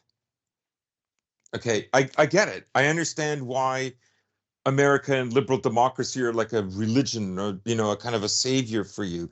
But like, you're not making sense here, right? Like, it, Yeah, is Russia like loyalty to a this? fault, as it were. Yeah, like it was. I never about Hillary Clinton in a glowing light ever in my life, ever. There was no indication he cared the least about this person or her husband at all. But my God, as soon as these leaks came out, and Trump, and he could put two and two together, that this was going to sway some people towards Trump, right? But mostly it was just the dirty laundry, like her creating a server in her own bathroom. Like, all of this was unfair somehow. Why is it unfair? Because I mean, he can't articulate it, but because within the West there is a hidden monarchical system. That is, Biden belongs to a party that has more authority, whether it's been elected to be, the leading administration, the president of the United States, or not. In the same way that Labor does in the UK. It doesn't matter how old the Tories are, right? Uh, but it's just astonishing to me that he's 9 years older and he cannot understand this. Anyways, I was always irked by that he got so upset by these facts that no one could argue them, and Russia. Well, he was wrong. He should have put out some dirt on Russia. No fair. It's like, I mean, you literally have thousands of people that do what you're saying all the time. It's the sole purpose of Bellingcat. I know, and he's upset that he's so upset that he did this, right? And there's no reason for him to be upset. What's the reason? Like, what? Russia's going to take over? Like, And I just want to make one last point about Assange here. yeah, And not that I think anyone in the audience needs to hear it, but I just want to remind the general public that Assange is and has only ever been an Australian citizen. And the entire thing was predicated on his treason to America, a nation of which he's never been a citizen or loyal that's to. right. That's right. Now, I'm so glad you said that. I know it's treason to the empire. I know it's treason to the empire's values, but at the end of the day, this man is an Australian citizen who people advocated being charged on treason, and I think a lot of them were just too ignorant to know that he was an Australian citizen his entire life, and that is all he has ever been. And Yep. like I said, whether they know it or not, the calls of him being a traitor are a traitor to an ideology and a larger encompassing empire rather than just one individual state. But Hmm. but I Sometimes democracy hurts democracy, so we can't practice democracy all the time. we must That's suspend like literally democracy their logic. to save democracy. Like it does go back to our sacred principles must be violated to uphold our sacred principles because their Yes. principles aren't really sacred. They're civic, and they really have no real conception of the sacred, and that they really have no real first principle in the sense that one would understand. Yes. In the sense Very that good. it traditionally was, where I don't know. Let's just take Europe for most of its recent history, for example, where most Europeans were Christian of some confession, whether that have been part of the Catholic Church, Orthodox Church, some variety of Protestant, etc. Anglican, yeah, whatever. Yep. But the idea, at least on average, was that was the first principle, and everything else could be bended around that. But once again, that's a transcendent thing. God, Right. You Christ, know what you're transcendent also thing. getting at? I'm But so glad you brought democracy, this up. not transcendent, a man-made idea. Right. Right. And there's a kind of a strange finality about that. I'm so glad you brought this up because it's actually made me consider something. In his mind, in my boomer friend's mind, right? What Trump, well, sorry, what apparently Russia did or Assange did is unforgivable because it sets into motion something that cannot be reversed, right? There is no, in other words, there's no point where it's in God's hands, where at one point or another you can't control this, where the first principle was met, and then afterwards, whatever the consequences are, we have to live with them, and we have to hope for another day. There's a kind of finality, right? Defeat has this kind of overwhelming finality of just death, like pure death, like an atheist concept of life and death. And it doesn't, there's no transcendence there. And that's why there was so much outrage, as if everything in the world depended on, and it didn't. It didn't. And it was like, you already messed up your country, right? Like your country already became a stupid joke. If people only understood in the 90s just how much hope there was, a working brother, he has this guy, the Serbian guy, Bosic. Bosic was in Japan. He was an advisor to, he was a journalist, but he became an advisor to the prime minister of Japan. And, when Bobby Fischer was on trial, he successfully defended Bobby Fischer, and he got him asylum in Iceland. Anyways, he describes what it was like. And in some ways, he's older than I am, but there were some parallels, because his father fought for the kingdom of Serbia, right? So he fought against the communists and the fascists, and anybody else, right? That wasn't on his side. He was spared. There was um, a brigade of 4,000 men that were killed, and I won't get into all the details of how he was spared, but Bosic talked about how, he was born in Canada, and about how he joined various political parties, and everybody was waiting for the fall of communism, and he made friends with Poles and Czechs and Slovaks and Croatians, and eagerly waiting for the end of the curtain. And there was all this optimism, right? And I remember living through that. As I said, I used to write uh, through Amnesty International. I used to write to priests who were in jail in Russia. So I'm just saying that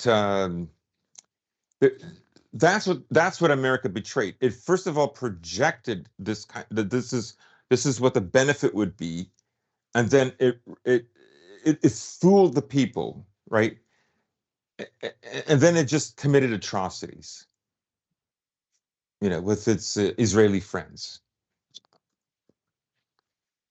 Yeah, a complete false bill of false goods, and that's what it ended up being. One of the I don't even know if you can call it a betrayal necessarily, because I don't think they ever intended on holding up their end of the bargain. But uh, one of the biggest con jobs in history, we can just call it, where it was this great promise that was never going to be fulfilled, and that had such a high buy-in that it required so much of these people, and in the end, this is what they ended up with. You end up being Ukraine, who your entire value as a nation, according to the American empire, is just the first wave in a large war against Russia. You end up as Poland, who are waiting in the reserves for that. You end up as just any of the various, I don't know, former Soviet states that have just become a resource colony, or a labor pool colony, or who have suffered massive amounts of immigration since so-called westernization. I mean, you look at some of the demographic information out of, I know Croatia and Bulgaria are the ones that probably have the most dire ones from what I've seen. Now, that might be a few years out of date, but when it just comes to just complete depopulation of the countryside in some of these places, and and not just to focus on Eastern Europe, but I think that because you had brought up in that context, but just the bill of false goods that sold the entire world, frankly. The idea that it was just going to just be this perpetual liberal paradise, that everything was just going to be smoothed out eventually. And like I said, the only thing I can say is I think it probably was the biggest con job in history. Hmm. Hmm. But with Yeah. that being said, I know we're running a little long here. We're a little over the 3 hour mark, so I suppose we can wrap it up here. If you had any final words, certainly now is the time. No, this is it. Yep. Well, thank you everyone for tuning into another episode of the War Report. We'll see you guys next time, and goodbye. Goodbye and take care.